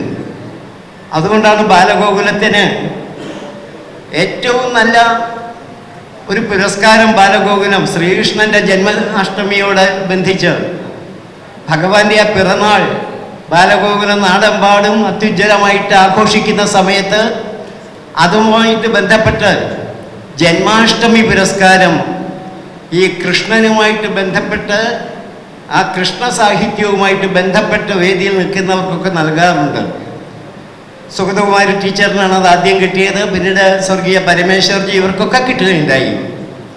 ബാലഗോകുലം കുറുപ്പ് സാറിനെ ഒരു 4-5 കൊല്ലം മുമ്പ് ഈ ജന്മാഷ്ടമി പുരസ്കാരം നൽകി ആദരിക്കുകയുണ്ടായി. ഞാനും ആ വേദിയിൽ പങ്കെടുക്കുകയുണ്ടായി. നെടുമങ്ങാട് വെച്ച് നടന്ന പ്രൗഢഗംഭീരമായ ഒരു സമ്മേളനത്തിലാണ് അദ്ദേഹത്തിന് ജന്മാഷ്ടമി പുരസ്കാരം നൽകിയത്.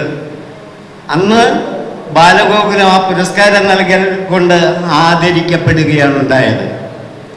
ഇത്ര മഹാനായ ഒരു വ്യക്തിത്വം, പക്ഷെ അതൊന്നും പുറമേ കാണുകയില്ല. DC കിഴക്കേമുറി നമുക്കറിയാം, മലയാളത്തിലെ പ്രസാധകന്മാരിൽ ഏറ്റവും പ്രസിദ്ധനാണ് അദ്ദേഹം. വില്യം ഷേക്സ്പിയറിൻ്റെ കൃതികളൊക്കെ മലയാളത്തിലേക്ക് പരിഭാഷപ്പെടുത്താനായിട്ടൊരു ശ്രമം നടത്തി. അന്നതിന് ഏറ്റവും അർഹനായിട്ടുള്ള ഡോക്ടർ K. അയ്യപ്പ പണിക്കർ നമ്മുടെ യൂണിവേഴ്സിറ്റിയുടെ ഇംഗ്ലീഷ് പ്രൊഫസറായിരുന്നു. ലോകമെമ്പാടുമുള്ള യൂണിവേഴ്സിറ്റികളിലൊക്കെ ചെന്ന് ആംഗല ഭാഷയിൽ ആധികാരികമായിട്ട് ക്ലാസ് എടുക്കുന്നയാളാണ് അദ്ദേഹം. ആ അയ്യപ്പ പണിക്കർ സാറിനെ DC കിഴക്കേമുറി വിളിച്ച് പറഞ്ഞു, ഷേക്സ്പിയറിൻ്റെ കൃതികളൊന്ന് മൊത്തം മലയാളത്തിലേക്കൊന്ന് പരിഭാഷപ്പെടുത്തി തരണമല്ലോ എന്ന്. അദ്ദേഹത്തിന് അതിന് കഴിവില്ലാഞ്ഞിട്ടല്ല, ഉടനെ പ്രതികരിച്ചു ഡോക്ടർ അയ്യപ്പ പണിക്കർ. അതെ, എന്നേക്കാൾ യോഗ്യനായിട്ടുള്ള ഒരാൾ, ഷേക്സ്പിയറിൻ്റെ കൃതികൾ മലയാളികൾക്ക് പരിചയപ്പെടുത്തി കൊടുക്കാൻ എന്നേക്കാൾ അർഹനായിട്ടുള്ള ഒരാൾ ഇവിടെ ഉണ്ട്, അത് നാരായണക്കുറുപ്പ് സാറാണ് എന്ന് DC-യോട് പറഞ്ഞു. DC-യെ കൊണ്ട് തന്നെ ആ കൃതി, ഷേക്സ്പിയറിൻ്റെ കൃതികളെല്ലാം തന്നെ ഭാഷയിലേക്ക് പരിഭാഷപ്പെടുത്തുകയാണ് ഉണ്ടായത്. ഒന്ന് ആലോചിച്ച് നോക്കൂ, അയ്യപ്പ പണിക്കർ പോലും ഇംഗ്ലീഷ് സാഹിത്യം മലയാളത്തിലേക്ക് പരിവർത്തനപ്പെടുത്തുന്നതിൽ അർഹതയുള്ളയാളെന്ന് വിലയിരുത്തിയതാണ് കുറുപ്പ് സാർ. ആ അഭിപ്രായം 100% സത്യവുമായിരുന്നു. ഹരിപ്പാട്ട് ജനിച്ച് തലസ്ഥാന നഗരിയിൽ ഡൽഹിയിൽ ഔദ്യോഗിക ജീവിതം നയിച്ചു. അക്കാലത്ത് തന്നെ പരമേശ്വർജിയുമൊക്കെയായിട്ട് ആ ബന്ധം പുലർത്തി. തിരിച്ചിവിടെ വന്ന് പരമേശ്വർജിയുടെ വലം കൈയായിട്ട് ഗീതാ പ്രചാരണത്തിൻ്റെ കാര്യത്തിലൊക്കെ അദ്ദേഹം സഹകരിക്കുന്ന ആ രംഗങ്ങളൊക്കെ ഞാൻ കാണാറുണ്ടായിരുന്നു പലപ്പോഴും. അതിനുശേഷമാണ് തപസ്യയിലും ബാലഗോകുലത്തിലും അങ്ങനെയുള്ള ആ ഭാരതീയ സംസ്കാരത്തിൻ്റെ ആ വികസനത്തിന് പ്രചാരണത്തിനുള്ള എല്ലാ അന്തരീക്ഷത്തിലും അദ്ദേഹം സജീവമായിട്ട് പങ്കെടുത്തു. അദ്ദേഹത്തെ ആദരിക്കുവാൻ നമ്മളെല്ലാം ഒത്തുകൂടിയിരിക്കുകയാണ്. ആ ധന്യാത്മാവിന് ഭഗവാൻ നിത്യശാന്തി നൽകട്ടെ എന്ന് പ്രാർത്ഥിക്കുന്നു. നമസ്കാരം.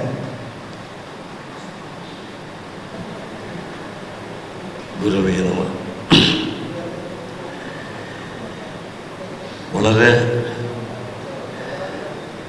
അവിചാരിതമായിട്ടാണ് എനിക്കിന്ന് ഇവിടെ എത്തിച്ചേരാൻ കഴിഞ്ഞത്. ഞാൻ ഈ അനുസ്മരണ യോഗത്തിൽ സംബന്ധിക്കുക എന്നുള്ള ഒരു മനസ്സുമായിട്ടാണ് ഇവിടെ വന്നത്. ഈ അനുസ്മരണ യോഗത്തെക്കുറിച്ച് അറിയുന്നത് പ്രിയപ്പെട്ട വിജയേഷിൻ്റെ ഒരു FB പോസ്റ്റിലൂടെ. അത് കാണിച്ചു തന്നത് കുറുപ്പ് സാറാണെന്നാണ് എൻ്റെ വിശ്വാസം. നീ ഇവിടെ വരണം, എന്നെക്കുറിച്ച് പറയുന്നത് കേൾക്കണം എന്നൊക്കെ ആയിരിക്കും അദ്ദേഹം ആഗ്രഹിച്ചിരുന്നത്. പക്ഷേ ഇവിടെ വന്നപ്പോൾ എന്നെക്കുറിച്ച് നീയും എന്തെങ്കിലും പറയണം എന്ന് വേണ്ടിയിട്ടായിരിക്കും എന്നെക്കുറിച്ച് ഇവിടെ കയറ്റിയത്. എന്തായാലും വളരെ അവിചാരിതമായിട്ടാണെങ്കിലും മനസ്സിന് എന്തോ വല്ലാത്തൊരു സംതൃപ്തി, അതിലൊരു വാക്ക് കിട്ടുന്നില്ല, അതുണ്ടായിക്കൊണ്ടിരിക്കുന്നു. ഇരിക്കുമ്പോൾ ഞാനും കുറുപ്പ് സാറുമായിട്ടുള്ള ബന്ധം തമ്മിൽ അറിയുക എന്നൊക്കെ പറയുന്നത് ഏതാണ്ടൊരു 25 വർഷങ്ങൾക്ക് ശേഷമാണ്, 20-25 വർഷം. അത് എൻ്റെ ഗുരുനാഥൻ കവാലം നാരായണ പണിക്കരുടെ നാടകവേദിയുമായിട്ട് ബന്ധപ്പെട്ടുണ്ടാകുന്നു. ഞാനവിടെ ഒരു നടനായിരുന്നു. അന്ന് കർണഭാരം, മധ്യവ്യായോഗം തുടങ്ങിയ നാടകങ്ങളുടെ ചെയ്ത് നടക്കുന്ന സമയത്താണ് ഇദ്ദേഹത്തെ അവിടെ കാണുന്നത്. അദ്ദേഹം ആരാന്ന് എനിക്കറിയില്ലായിരുന്നു. നാടക റിഹേഴ്സൽ കഴിഞ്ഞപ്പോൾ പണിക്കർ സാറ് പറഞ്ഞു, കവാലം നാരായണ പണിക്കർ പറഞ്ഞു, ഇദ്ദേഹത്തെ കൂടി കലാധരൻ അങ്ങോട്ട് വിട്ടേക്കും, കലാധരൻ്റെ അടുത്ത താമസം. അപ്പം എനിക്കൊരു 2 വീലറുണ്ട്. അങ്ങനെ ഞങ്ങൾ സംസാരിച്ച് വരുമ്പോഴാണ് അദ്ദേഹം പേരുക്കട ഇന്ദിരാനഗറിലാണ് താമസം. ഞാൻ അതിനടുത്ത് ഇന്ദിരാനഗർ തൊട്ടടുത്ത് അതിനോട് ചേർന്നുള്ള സ്ഥലത്ത് എൻ്റെ വീട്. കൂടുതലൊന്നും സംസാരിച്ചില്ല. വീട്ടിൽ കയറി ഇരുന്നിട്ട് പോകാമെന്ന് പറഞ്ഞു. എന്തായാലും വെള്ളം കുടിക്കാമെന്ന് പറഞ്ഞു. വേണ്ട, ഞാൻ ഏതാണ്ട് രാത്രി ഒരു 8-8 മണിയോളമായി. പക്ഷെ പിന്നീട് ഞാൻ കവാല സാറെ വിളിച്ച് അദ്ദേഹത്തിനെ കുറിച്ച് മനസ്സിലായില്ല. അത് കവിയാണ്, നാരായണക്കുറുപ്പാണ്. അദ്ദേഹം ഡൽഹിയിലായിരുന്നു, ഇവിടെ വന്നിട്ടുണ്ട്. നമ്മൾ അടുത്ത ദിവസം മുതൽ എനിക്കുണ്ടാകുന്ന ഒരു വികാരം വേറൊരു രീതിയിൽ പെട്ടെന്നായിരുന്നു. അദ്ദേഹം നാടകമായി ഇടപെട്ട് സംസാരിക്കുന്ന ചില കാര്യങ്ങൾ, ഇത്രയും സംസ്കൃത നാടകമാണ് ഞങ്ങൾ ചെയ്തുകൊണ്ടിരിക്കുന്നത്. അതിൻ്റെ പ്രയോഗങ്ങളും മറ്റു കാര്യങ്ങളിലെയും കവാലം സാറും കുറുപ്പ് സാറും നാരായണക്കുറുപ്പ് സാറും തമ്മിലുള്ള സംസാരം ഞാൻ കേട്ട് മനസ്സിലാക്കി വന്നപ്പോഴുണ്ടായ ഒരു അത്ഭുതങ്ങൾ പലതുമുണ്ട്. അത് കൃത്യമായിട്ട് ഇപ്പോൾ ഇവിടെ വിവരിക്കാനുള്ള സമയമില്ല. അത് കഴിഞ്ഞ് ഞാൻ പല കാര്യങ്ങളും ഇങ്ങനെ ചിന്തിച്ച കൂട്ടത്തിൽ മനസ്സിലാക്കിയിട്ടുള്ളത്, ഈ കവാലം നാടകവേദിയുമായിട്ട് ബന്ധപ്പെട്ട് കൂടുതലും സഹകരിക്കുന്ന അല്ലെങ്കിൽ സംഗമിക്കുന്ന ആൾക്കാരിൽ ഏറെയും കവികളാണ്. അതിൽ മറ്റൊരു പ്രമുഖനായിരുന്നു ഡോക്ടർ അയ്യപ്പണിക്കർ സാർ. കവാലം സാറിൻ്റെ ചെയ്ത്തുകളിലെ സംശയങ്ങളെയോ അല്ലെങ്കിൽ എൻ്റെ വ്യാഖ്യാനങ്ങളെയോ ലേക്ക് എത്തിച്ചേർന്നത് ഇവർ രണ്ടുപേരുമാണ് കൂടുതലുമായിട്ട്. അതുകൊണ്ട് തന്നെ ഞാൻ എൻ്റെ സംശയങ്ങളുമായിട്ട് ഇവരുടെ രണ്ടുപേരുടെ അടുത്തും പോയിട്ടുണ്ട്. അതിൽ വളരെ കൂടുതലായിട്ട് കാര്യം എൻ്റെ വീടിൻ്റെ അടുത്തായതുകൊണ്ടായിരിക്കാം പല കാര്യങ്ങളും എന്നെ ബോധ്യപ്പെടുത്തി തന്നിട്ടുള്ള വലിയൊരു ഗുരുവാണ് നാരായണക്കുറുപ്പ് സാർ. അദ്ദേഹത്തിന് ഇത്രയും സംസ്കൃത പാണ്ഡിത്യമുള്ളതായി, ഒരു വലിയൊരു സംസ്കൃത ചിത്രമാണ് അദ്ദേഹത്തിന് ഇത്രയും പാണ്ഡിത്യമുള്ളതായിട്ട് എനിക്ക് ആദ്യം അറിയില്ലേ. പിന്നെ ഞാൻ ചെയ്ത സംസ്കൃത നാടകങ്ങളുടെ പ്രയോഗങ്ങൾ, അതിൻ്റെ ഉച്ചാരണ രീതികൾ, ഇവയൊക്കെ എനിക്ക് സംശയം ഉണ്ടായിരുന്നു പലതും. ഒരുപക്ഷെ കവാലം സാറ് പറഞ്ഞിട്ടുണ്ട് അത് നാടകപരമായിട്ടുള്ള രീതിയിലാണെങ്കിൽ കൂടിയും അദ്ദേഹത്തിൻ്റെ അടുത്ത് പോകേണ്ടി വന്നു. കാര്യം അദ്ദേഹം നാടകത്തിൻ്റെ പരമപ്രധാനമായ ഒരു കാര്യം, അതായത് ഭരതൻ നാട്യശാസ്ത്രത്തിൽ പ്രതിപാദിച്ചിട്ടുള്ള ഒരു വിഷയം അറിയാമെന്ന് ചോദിച്ചു. അതിൻ്റെ ഒരു പല ക്രിയാംശത്തിലെ പല കാര്യങ്ങളും പറയുന്ന കൂട്ടത്തിൽ ഒരു കാര്യം അദ്ദേഹം വാചികാഭിനയം എന്ന് പറയുന്നതിനകത്ത് വരേണ്ട ചില അത് അർത്ഥക്രിയാകരിതം, അർത്ഥത്തെ ക്രിയപ്പെടുത്തുന്നതാണ് നാടകം. നമ്മളെല്ലാവരും നാടകം കളിക്കുന്നുണ്ട്. നാടകത്തിലെ വാചിക അഭിനയ, ആംഗിക, വാചിക, ആഹാര്യ, സാത്വികമായ 4 ചതുർവിധ അഭിനയങ്ങളെല്ലാം നമ്മൾ സംഭവിക്കുന്നുണ്ട്. പക്ഷെ വാചിക അഭിനയത്തിൽ എന്താണ് കൃത്യമായി കണ്ടെത്തേണ്ടത്? അർത്ഥക്രിയാകരിതം, അർത്ഥത്തെ ക്രിയപ്പെടുത്തുന്ന അഭിനയമാണ് വാചിക അഭിനയത്തിൽ വേണ്ടത് എന്ന് എന്നെ ബോധ്യപ്പെടുത്തി തന്നത് കുറുപ്പ് സാറാണ്. ഞാൻ പിന്നെ അതെവിടെ കിട്ടുന്ന അദ്ദേഹം തന്നെ പറഞ്ഞു, ബാലരാമഭരതം നാട്യശാസ്ത്രത്തെ അധികരിച്ച് ബാലരാമഭരതം എന്ന് പറഞ്ഞ് ബാലരാമവർമ്മ എഴുതിയ ഒരു പുസ്തകമുണ്ട്. അത് കണ്ടത് അത് V.S. ശർമ്മയാണ് പിന്നീട് അത് എഴുതിയിരുന്നത്. അങ്ങനെ ആ പുസ്തകം കണ്ടെത്തി ഞാനത് വായിക്കുകയും അതിൽ കൂടി കൂടുതൽ കാര്യങ്ങൾ മനസ്സിലാക്കാനും സംസ്കൃത നാടകത്തിൻ്റെ ശൈത്യത്തിന് വേണ്ടതായിട്ടുള്ള അഭിനയ ബലം എന്ന് തന്നെ പറയാം കണ്ടെത്താൻ എന്നെ കൂടുതൽ സഹായിച്ച ഗുരുതുല്യനാണ് പി നാരായണ സാർ. ഇനി അതിനുപരി ഒരുപാട് കാര്യങ്ങൾ. ഞാനൊരു നാടകം എഴുതി 5 നാടകങ്ങൾ എഴുതി പബ്ലിഷ് ചെയ്തു. ആ സമയത്ത് അതിൻ്റെ ഭാഷാശുദ്ധിക്ക് വേണ്ടി ഞാൻ അദ്ദേഹത്തിൻ്റെ അടുത്ത് ആ ഭാഷാശുദ്ധി മൂലം ഏതൊക്കെ വാക്കുകൾ എങ്ങനെയൊക്കെ പ്രയോഗിക്കണം എന്ന് അതിൻ്റെ അർത്ഥവത്തായ രീതിയിൽ എന്നെ ബോധ്യപ്പെടുത്തി തിരുത്തലുകൾ വരെ ചെയ്തു തന്ന ഒരു വലിയ ഗുരുവാണ്. അങ്ങനെ എൻ്റെ നാടക ജീവിതം ഞാനിവിടെ പലരും അദ്ദേഹത്തിൻ്റെ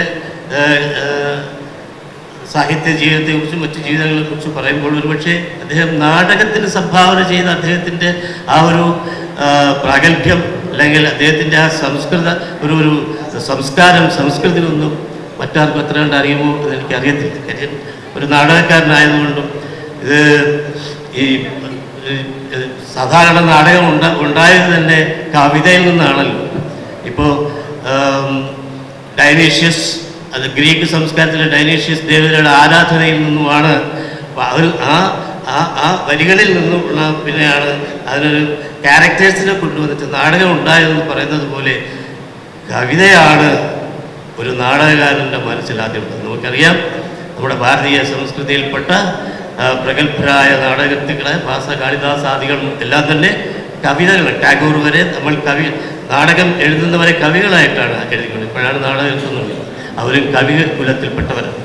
അങ്ങനെ ഈ ഒരു കവിയിൽ നാടകബോധം ഇത്രയധികം ഉണ്ടായിരുന്നു. അദ്ദേഹം ഒരു നാടകം എഴുതിയിട്ടുമുണ്ട്, 1 2 ഒക്കെ എഴുതിയിട്ടുണ്ട്. കൃത്യമായിട്ട് എനിക്ക് എണ്ണം അറിയത്തില്ല. അതിലൊരു നാടകത്തിൽ ഞാൻ അഭിനയിക്കണമെന്ന് പറഞ്ഞത് ഞാൻ അതിനെക്കുറിച്ച് ചർച്ച ചെയ്യുകയൊക്കെ ചെയ്യാറുണ്ട്. പക്ഷെ അത് സംഭവിച്ചില്ല. അതൊരു ദുഃഖസത്യമാണ്.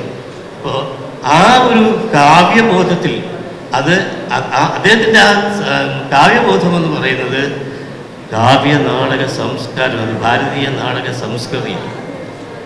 അതിൽ ഉൾക്കൊണ്ട അദ്ദേഹത്തിൻ്റെ അഭിജ്ഞാനം എത്രത്തോളം ആർക്കെല്ലാം കൊടുക്കാമോ അങ്ങനെ നാടക ലോകത്തും അദ്ദേഹം ഒരു കാവ്യ സംസ്കാരത്തിൻ്റെ പ്രതീകമായി ജീവിച്ചിരുന്നു എന്ന് പറയാൻ വേണ്ടി മാത്രമാണ് എനിക്ക് കിട്ടിയ അവസരം ഞാൻ ഉപയോഗിക്കുന്നത്. ഏതായാലും കൂടുതൽ കാര്യങ്ങൾ പറയാനുണ്ടെങ്കിൽ പോലും ഇന്നിവിടെ വരാൻ സാധിച്ചത് അദ്ദേഹത്തിൻ്റെ ആത്മാവിൻ്റെ ആഗ്രഹം കൂടിയായിരിക്കാം.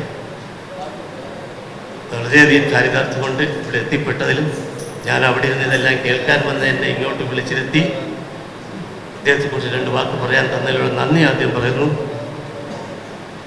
ആ മഹാത്മാവിൻ്റെ സ്മരണയ്ക്ക് മുന്നിൽ സാഷ്ടാംഗ പ്രണാമം അർപ്പിച്ചുകൊണ്ട് നിർത്തുന്നു.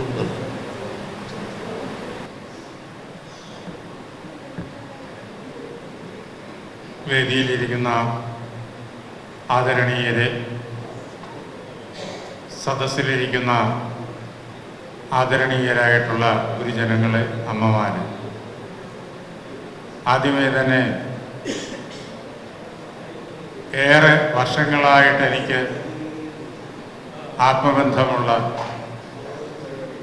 നാരായണ കുറുപ്പ് സാറിൻ്റെ പാവന സ്മരണയ്ക്ക് മുന്നിൽ 2 നമസ്കാരം ചെയ്യുന്നു. തപസ്യയുമായിട്ട് എന്നെ ബന്ധപ്പെടുത്തുന്നത് നാരായണക്കുറുപ്പ് സാർ 1982 തപസ്യയുടെ വാർഷികം തിരുവനന്തപുരത്ത് വെച്ച് നടക്കുമ്പോൾ പ്രിയദർശിനി ഹാളിൽ വെച്ചായിരുന്നു. ആ സമയത്ത് കുറുപ്പ് സാറ് എന്നെ വിളിച്ചുകൊണ്ട് അതിൽ പോയി. അങ്ങനെ ആദ്യമായിട്ട് തപസ്യയുമായിട്ട് നേരിട്ടുള്ളതായ ബന്ധം. തപസ്യയെക്കുറിച്ച് നേരത്തെ അറിയാം, കേസരിയിൽ വാർത്തകൾ വരുന്നതെല്ലാം വായിക്കുന്നുണ്ട്. അതേപോലെ തന്നെ പല പ്രസ്താവനകളും കാണുന്നുണ്ട്.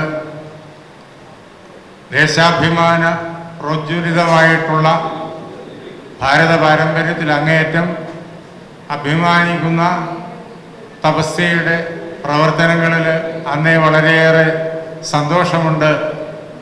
എങ്കിലും നേരിട്ട് ബന്ധപ്പെടാൻ ഉള്ളതായ അവസരം കുറുപ്പ് സാർ ഉളവാക്കി. ആ കാലഘട്ടം തൊട്ടാണ് സാറുമായിട്ടുള്ള എൻ്റെ അടുപ്പം. ഞാനും ഒരു ഭാഷാധ്യാപകനാകൊണ്ട് സാറും ഞാനുമായിട്ട് കൂടുതൽ അടുത്ത് ഇടപഴകുന്നതിന് ധാരാളം അവസരങ്ങളും ഉണ്ടായിരുന്നു. സാറിൻ്റെ പ്രസംഗങ്ങൾ ധാരാളമായിട്ട് നമ്മൾ കേട്ടിട്ടുണ്ട്. സാറുമായിട്ട് നേരിട്ട് നമ്മൾ എല്ലാവരും തന്നെ പല അവസരങ്ങളിലും സംസാരിച്ചിട്ടുണ്ട്. സാറിൻ്റെ പുസ്തകങ്ങൾ ഗദ്യരൂപത്തിലും പദ്യരൂപത്തിലുമുള്ളതായ പുസ്തകങ്ങൾ, കവിതകളും അതേപോലെ നിരൂപണങ്ങളും വിവർത്തനങ്ങളും ഒക്കെയായിട്ടുള്ള പുസ്തകങ്ങൾ നമ്മൾ വായിച്ചിട്ടുണ്ട്. അതിൽ നിന്നെല്ലാം സാറിൻ്റെ അന്തരംഗം എങ്ങനെയാണ് ഈ പ്രപഞ്ചത്തോട് പ്രതികരിച്ചിരിക്കുന്നത് എന്ന് നമുക്കെല്ലാവർക്കും മനസ്സിലാകും. സമ്പൂർണനായ ഒരു മനുഷ്യനാണ് അദ്ദേഹം. ലോകത്തിലുള്ള എല്ലാ ജീവരാശിയോടും, മനുഷ്യരോടെന്ന് മാത്രമല്ല എല്ലാ ജീവരാശിയോടും ഒരേപോലെ അങ്ങേയറ്റം സ്നേഹവും ആദരവും പുലർത്തിപ്പോന്ന, എല്ലാവരുടെയും നന്മയെ നിരന്തരം ആഗ്രഹിച്ചു പോന്ന ഒരു വ്യക്തിത്വമാണ്, ഭാരതീയ വ്യക്തിത്വമാണ് അദ്ദേഹത്തിൻ്റെ. ആ വ്യക്തിത്വത്തെക്കുറിച്ച് പറയുമ്പോൾ ഭാരതീയ വ്യക്തിത്വം എന്ന് തന്നെ പറയണം. ഋഗ്വേദ മന്ത്രദ്രഷ്ടാക്കളായ ഋഷിവര്യന്മാരുടെ കാഴ്ചപ്പാട് അദ്ദേഹത്തിൻ്റെ ഓരോ വാക്കുകളിലും, ഓരോ കവിതയിലും, ഓരോ ലേഖനത്തിലും പുസ്തകത്തിലും നിറഞ്ഞു നിൽക്കുന്നു. അത് പെട്ടെന്ന് നമ്മുടെ മനസ്സിനെ സ്പർശിക്കുകയും ചെയ്യും. ഋഗ്വേദകാലം മുതൽ, അതെത്ര നൂറ്റാണ്ടെന്ന് നമുക്കറിയില്ല, അന്നു മുതൽ നമുക്ക് അറിയപ്പെടുന്ന ചരിത്ര കാലഘട്ടത്തിലൂടി കടന്ന്, അതായത് കാളിദാസാദികളുടെ കാലത്തുകൂടി കടന്ന് ബ്രിട്ടീഷ് മേൽക്കോയ്മ ഭാരതത്തിൽ അടിച്ചേൽപ്പിക്കപ്പെട്ട ആ കാലഘട്ടം വരെ നമ്മുടെ എല്ലാം മനസ്സിനെ അഭാരതീയമാക്കി തീർക്കാൻ വേണ്ടിയിട്ട് അവര് എല്ലാ മണ്ഡലങ്ങളിലും ചെയ്ത കപടതന്ത്രങ്ങളുടെ യുഗം വരെ ഭാരതത്തിൻ്റെ ചിന്താപദ്ധതിയും പ്രവർത്തന പദ്ധതിയും ജീവിത പദ്ധതിയും കലകളുടെയും സാഹിത്യത്തിൻ്റെയും ഒക്കെ പദ്ധതിയും ഒന്ന് തന്നെയായിരുന്നു. വസുധൈവ കുടുംബകം, ലോകം മുഴുവൻ ഒരു കുടുംബം, പരസ്പരം സ്നേഹിക്കാനും ആദരിക്കാനും സഹായിക്കാനും അതിനു വേണ്ടിയിട്ട് ജീവിതം ഒഴിഞ്ഞു വെക്കാനും തയ്യാറായ ജനസമൂഹം. പഴയകാലത്തെ കവിതകൾ, അത് തമിഴിലുണ്ടായവ കേരള ഭാഷയിലുണ്ടായവ ഒക്കെ വായിച്ചു നോക്കുമ്പോഴേക്കും ചില പ്രതികാരം, പുറനാനൂറ്, അകനാനൂറ്, കുറുന്തകൈ, ഇതൊക്കെ വായിക്കുമ്പോൾ നമുക്ക് മനസ്സിലാകും അവരുടെ അന്നത്തെ ആളുകളുടെ മനസ്സ് എങ്ങനെയാണ് പ്രപഞ്ചത്തോട് പ്രതികരിച്ചിരുന്നത് എന്ന്. അതേപോലെ സംസ്കൃത കാവ്യങ്ങൾ, പ്രാകൃതത്തിലുണ്ടായ കാവ്യങ്ങൾ, ഭാസനും കാളിദാസനും ഒക്കെ നമുക്ക് തന്ന കാവ്യങ്ങൾ, അവരുടെ പരമ്പരയിലാണ് കുറുപ്പ് സാർ വരുന്നത്. ആ കാവ്യങ്ങൾ എങ്ങനെയാണ് ജീവിതത്തിലെ വിവിധങ്ങളായ അനുഭവ സന്ദർഭങ്ങളെ നമ്മുടെ മുന്നിൽ അവതരിപ്പിച്ചതും നമ്മുടെ മനസ്സിനെ നാം അറിയാതെ തന്നെ പരിഷ്കരിച്ച് ആ വഴിയിലൂടെ നടത്തിയതും എന്ന് നമുക്ക് മനസ്സിലാകും. അതേ സന്ദർഭത്തിൽ നിന്നിട്ട് ബ്രിട്ടീഷ് ആധിപത്യം നമ്മുടെ മനസ്സിൻ്റെ ഉള്ളിൽ പല പ്രകാരത്തിലുള്ളതായ തെറ്റിദ്ധാരണകളെ കടത്തിവിട്ടു. കാളിദാസൻ പറഞ്ഞു, പുരാണമിത്യേവെന്ന സാധു സർവം നജാപികാവ്യം നവമിത്യവദ്യം എന്ന് അദ്ദേഹം പറയുന്നുണ്ട്. പൗരാണികമായതുകൊണ്ട് എല്ലാം ശരിയാണ് എന്ന് കരുതേണ്ട, അതേപോലെ ഈ കാവ്യം പുതിയതാണ് എന്നതുകൊണ്ട് അത് കുറ്റമറ്റതാണെന്ന് കരുതണ്ട എന്നൊക്കെ അദ്ദേഹം പറയുന്നുണ്ട് മാളവികാഗ്നിമിത്രത്തിൻ്റെ തുടക്കത്തിൽ. സജ്ജനങ്ങൾ പരീക്ഷിച്ച് മാത്രമേ ഏതിനെയും വിലയിരുത്തൂ എന്ന് അദ്ദേഹം പറയുന്നുണ്ട്. ഇപ്പോൾ അത് തിരിഞ്ഞു. പുരാണമായിട്ടുള്ളതെല്ലാം പൗരാണികമായിട്ടുള്ളതെല്ലാം ഏറ്റവും കുഴപ്പം, ഭാരതീയമായിട്ടുള്ളതെല്ലാം ഏറ്റവും കുഴപ്പം.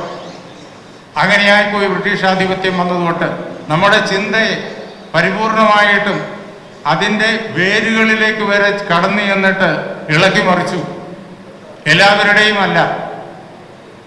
എന്നും ആ അതേ പ്രകാരത്തിൽ വസുദൈവ കുടുംബകം എന്നുള്ള ആ സമ്പ്രദായത്തിൽ, കുറുപ്പ് സാറിൻ്റെ ആ ചിന്താബദ്ധതയുടെ സമ്പ്രദായത്തിൽ ജീവിക്കുന്ന ധാരാളം പേരുണ്ട്. അതുകൊണ്ടാണ് ഇത് ഇന്നും ഭാരതമായി നിൽക്കുന്നത്. പക്ഷേ വളരെയേറെ ആളുകളുടെ ഹൃദയത്തിൽ അതിനെ അത് ഇളക്കി മറിച്ചു. ഭാരതീയമായിട്ടുള്ളതിനെല്ലാം സംശയത്തോട് നോക്കുക, അതിനെ ചോദ്യം ചെയ്യുക, അതിനെ എതിർക്കുക, കണ്ണുമടച്ചെതിർക്കുക.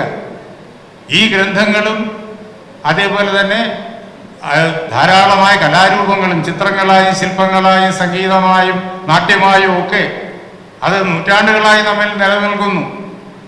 അതിനെയെല്ലാം കാണാതെ കേൾക്കാതെ, കഥകളി കാണാതെ കഥകളിയെ അധിക്ഷേപിക്കുന്ന, ഓട്ടംതുള്ളലിനെ അധിക്ഷേപിക്കുന്ന, അതേപോലെ നമ്മുടെ ക്ഷേത്ര കലകളെ പറണേറ്റ്, മുടിയേറ്റ്, തെയ്യം, തിറ തുടങ്ങിയതിനൊക്കെ അധിക്ഷേപിക്കുന്ന ആ ഒരു മനോഭാവം, എന്തിനേയും ഇളക്കി മറിക്കണം, ഭാരതീയമായിട്ടുള്ളതിനെല്ലാം തകർത്തിടണം എന്നുള്ള മനോഭാവം വളരെയേറെ ആളുകളുടെ ഹൃദയത്തിൽ അത് ഇന്നും ജടിലമായി നിൽക്കുന്നു.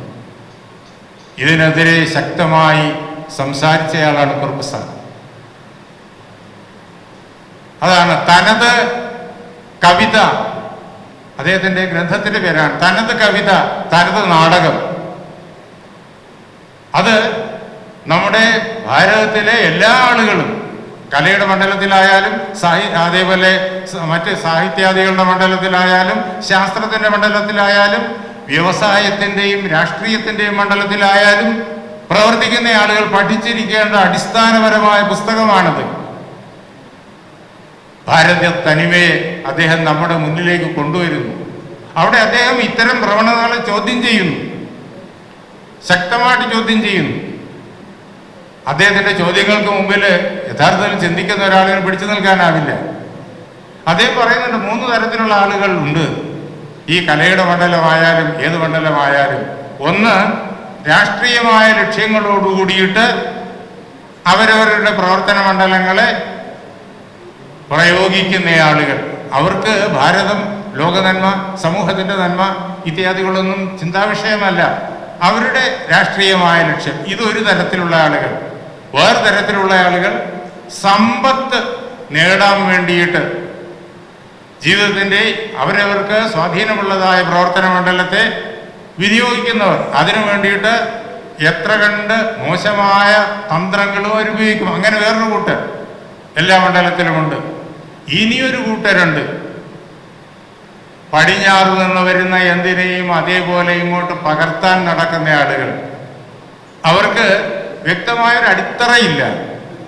അതുകൊണ്ട് classicism, new classicism, formalism, structuralism, modernism, post structuralism, പിന്നെ ഡീകൺസ്ട്രക്ഷൻ, ഈ വാക്കുകൾ കേട്ടിട്ട് അതിൽ കമഴ്ന്നു വീണ് അതിനെ അനുകരിക്കാൻ നടക്കുന്നവർ സ്വന്തമായിട്ട് അവർക്ക് ഒരു നിലപാട് തറയില്ല. ഇങ്ങനെ മൂന്നാമതൊരു വിഭാഗം. അതുകൊണ്ട് തനിമയെ നഷ്ടപ്പെടുത്തി. തനത് കവിത അവരിലില്ല, തനത് സാഹിത്യ സൃഷ്ടി അവരിലില്ല, തനത് നാടകവും അവരിലില്ല. തനത് എന്നുള്ളത് നഷ്ടപ്പെട്ടു, തനതായിട്ടൊന്നുമില്ല. ഇങ്ങനെ 3 വിഭാഗങ്ങളാണ് ഇവിടെ ഉള്ളത് എന്ന് അദ്ദേഹം എടുത്തു പറയുന്നത്. ഈ 3 വിഭാഗത്തിൻ്റെയും അടിസ്ഥാനപരമായിരിക്കുന്ന കുഴപ്പം അദ്ദേഹം തലനാരിഴ കയറുന്നത് പോലെ അതിനകത്ത് നമ്മുടെ മുന്നിൽ വ്യക്തമാക്കി കാണിച്ചു തരുന്നുമുണ്ട്. ഈ 3 വിഭാഗത്തിലും പെടുന്നില്ല കുറുപ്പ് സാറ്. അദ്ദേഹത്തിന് പ്രത്യേകിച്ചൊരു രാഷ്ട്രീയവുമായിട്ട് അങ്ങനെയുള്ളതായ ബന്ധവുമില്ല. അതേപോലെ തന്നെ പ്രത്യേകിച്ച് സമ്പത്ത് നേടുക എന്നുള്ളതായ ഒരു ലക്ഷ്യവുമില്ല. അതേപോലെ എന്തിനേയും അനുകരിച്ച് നടക്കുക എന്നുള്ള തൻ്റേതായ ഒരു അടിസ്ഥാനമില്ലാത്ത ആ സമീപനവുമില്ല. അദ്ദേഹത്തിന് ആകെയുള്ളത് ഭാരതീയത. ഋഗ്വേദങ്ങളിൽ നിന്ന് ആരംഭിക്കുന്നതായ ഭാരതീയ പൈതൃകം, അത് എത്ര വിശ്വം ഭവത്യേക നീടം, എവിടെയാണോ ഈ പ്രപഞ്ചം മുഴുവൻ ഒരു കിളിക്കൂടായിരിക്കുന്നത്, അതാണ് അതിൻ്റെ മഹാസന്ദേശം. അതാണ് കുറുപ്പ് സാറിൻ്റെ ആശയം, അതാണ് അദ്ദേഹത്തിൻ്റെ ആദർശം, അതാണ് അദ്ദേഹത്തിൻ്റെ ഓരോ വാക്കിലും ഓരോ കൃതിയിലും വളരെ വ്യക്തമായിട്ട് നമ്മുടെ മുന്നിലേക്ക് വരുന്നത്. അദ്ദേഹത്തിൻ്റെ പ്രവർത്തനങ്ങൾ മുഴുവൻ, സാമൂഹിക പ്രവർത്തനങ്ങൾ മുഴുവൻ ആ പ്രകാരത്തിലുള്ളതാണ്. അദ്ദേഹം നമ്മോട് പറയുന്നുണ്ട്, നമ്മെ അടിപ്പെടുത്താൻ വേണ്ടിയിട്ട് ബ്രിട്ടീഷുകാർ പ്രയോഗിച്ചതായ തന്ത്രങ്ങൾ, വിശേഷിച്ചും മക്കാളെ തുടങ്ങിയവർ പ്രയോഗിച്ചതായ തന്ത്രങ്ങൾ, മാക്സ് മുള്ളർ തുടങ്ങിയവർ പ്രയോഗിച്ചതായ തന്ത്രങ്ങൾ അദ്ദേഹം പ്രത്യേകമായിട്ട് അക്കമിട്ട് അണിനിരത്തും. അവർ പറഞ്ഞു, ഭാരതത്തിൽ ഭാരതീയരായിട്ടുള്ള ആരുമില്ല എന്ന്, എല്ലാവരും അങ്ങ് വെളിയിൽ നിന്ന് വന്നതാണ് എന്ന്. ആര്യൻ ഇൻവേഷൻ സിദ്ധാന്തം കുറുപ്പ് സാറ് തകർത്തെറിയുന്നുണ്ട് അതിനകത്ത്. അതിന് തെളിവെന്ത് എന്ന് ചോദിച്ചു കഴിഞ്ഞാൽ, സായിപ്പ് പറഞ്ഞാൽ പിന്നെ തെളിവ് വേണ്ടെന്നാണ് ഭാരതത്തിലെ ഇന്നും ഭൂരിപക്ഷം പണ്ഡിതന്മാരുടെ അവസ്ഥ. സർവകലാശാലകളിൽ പ്രവർത്തിക്കുന്ന, ഗവേഷണം ചെയ്യുന്ന, പഠിപ്പിക്കുന്ന, ഗ്രന്ഥങ്ങൾ എഴുതുന്ന വലിയ മഹാപണ്ഡിതന്മാരുടെ അവസ്ഥ, അവർക്ക് തെളിവ് വേണ്ട. വെളിയിൽ നിന്ന് ഇങ്ങോട്ട് വന്നവരെ ആര്യന്മാരാണ് ഭാരതത്തിലുള്ള ഒരു വിഭാഗം ആളുകൾ. അതേപോലെ വേറൊരു വിഭാഗമുണ്ട് ദ്രാവിഡന്മാർ, ഇവരും വെളിയിൽ നിന്ന് വന്നവരാണ്, മെഡിറ്ററേനിയൻ തീരത്ത് നിന്ന് വന്നവരാണ്, ഭാരതീയരായിട്ട് ആരുമില്ല. എന്നിട്ട് അതിൻ്റെ ലക്ഷ്യം അദ്ദേഹം തൊട്ടടുത്ത് എഴുതുന്നുണ്ട്. എന്തിനെന്നാൽ നിങ്ങളാരും ഇന്ത്യക്കാരല്ല, ഞങ്ങൾ ഇന്നലെ വന്നു എന്നതുകൊണ്ട് ഞങ്ങൾ തിരിച്ചു പോകാൻ നിങ്ങൾ ആവശ്യപ്പെടേണ്ട. കാരണം ഞങ്ങൾക്കുള്ളതിൽ കൂടുതലായ ഒരു അവകാശവും ഈ മണ്ണിലില്ല. ഇത് സ്ഥാപിക്കാൻ വേണ്ടിയിട്ടാണ് ഇങ്ങനെ ഉള്ള സിദ്ധാന്തം അവതരിപ്പിക്കുന്നത് എന്നും അദ്ദേഹം കൃത്യമായിട്ട് എഴുതി വയ്ക്കുന്നുണ്ട്. ഇങ്ങനെ ഇന്നത്തെ നമ്മുടെ നാടിൻ്റെ ചിന്താപദ്ധതിയെ ബാധിച്ചു പോയിരിക്കുന്ന കുഴപ്പങ്ങൾ മുഴുവൻ അദ്ദേഹം കവിയുടെ സമ്പ്രദായത്തിൽ കവിതയിലൂടെ ധ്വനിയാത്മകമായിട്ട് എതിർത്തു. അതേപോലെ തന്നെ അനേകം ലേഖനങ്ങളിലൂടെയും ഗ്രന്ഥങ്ങളിലൂടെയും അദ്ദേഹം അതെല്ലാം വളരെ ശക്തമായിട്ട് നിശിതമായ ഭാഷയിൽ തുറന്നു പറഞ്ഞ് നമുക്ക് വഴികാട്ടിത്തരാൻ ശ്രമിച്ചു. അങ്ങനെ തികച്ചും ഭാരതീയനായി ഈ ലോകത്തിൽ ആരെയും എതിർക്കാതെ, ആരെയും ദ്വേഷിക്കാതെ, എല്ലാവരെയും സ്നേഹിക്കുകയും എല്ലാവരുടെ നന്മയും ആഗ്രഹിക്കുകയും ചെയ്യുന്ന ഋഗ്വേദ കാലഘട്ടത്തിലെ ഭാരതീയനായി 20-ാം നൂറ്റാണ്ടിലും 21-ാം നൂറ്റാണ്ടിൻ്റെ തുടക്കത്തിലും ഇന്നലെ വരെ 2 ദിവസം മുമ്പ് വരെ നമ്മളോടൊപ്പം നമുക്ക് മാതൃകയായി എങ്ങനെ ഒരു മനുഷ്യൻ ജീവിക്കണം എന്ന് മാതൃകയായി കാണിച്ചു തന്നുകൊണ്ട് ജീവിച്ച മഹത് വ്യക്തിത്വമാണ് അദ്ദേഹം. ആ പാദങ്ങളിൽ നമസ്കരിക്കുന്നു. അതേപോലെ അദ്ദേഹത്തെ ഓർമ്മിക്കാൻ വേണ്ടിയിട്ട് ഇവിടെ എത്തിച്ചേർന്നിരിക്കുന്ന, അദ്ദേഹത്തെ സ്നേഹിക്കുന്ന എല്ലാ സജ്ജനങ്ങളുടെ പാദത്തിലും നമസ്കരിക്കുന്നു. നമസ്കാരം.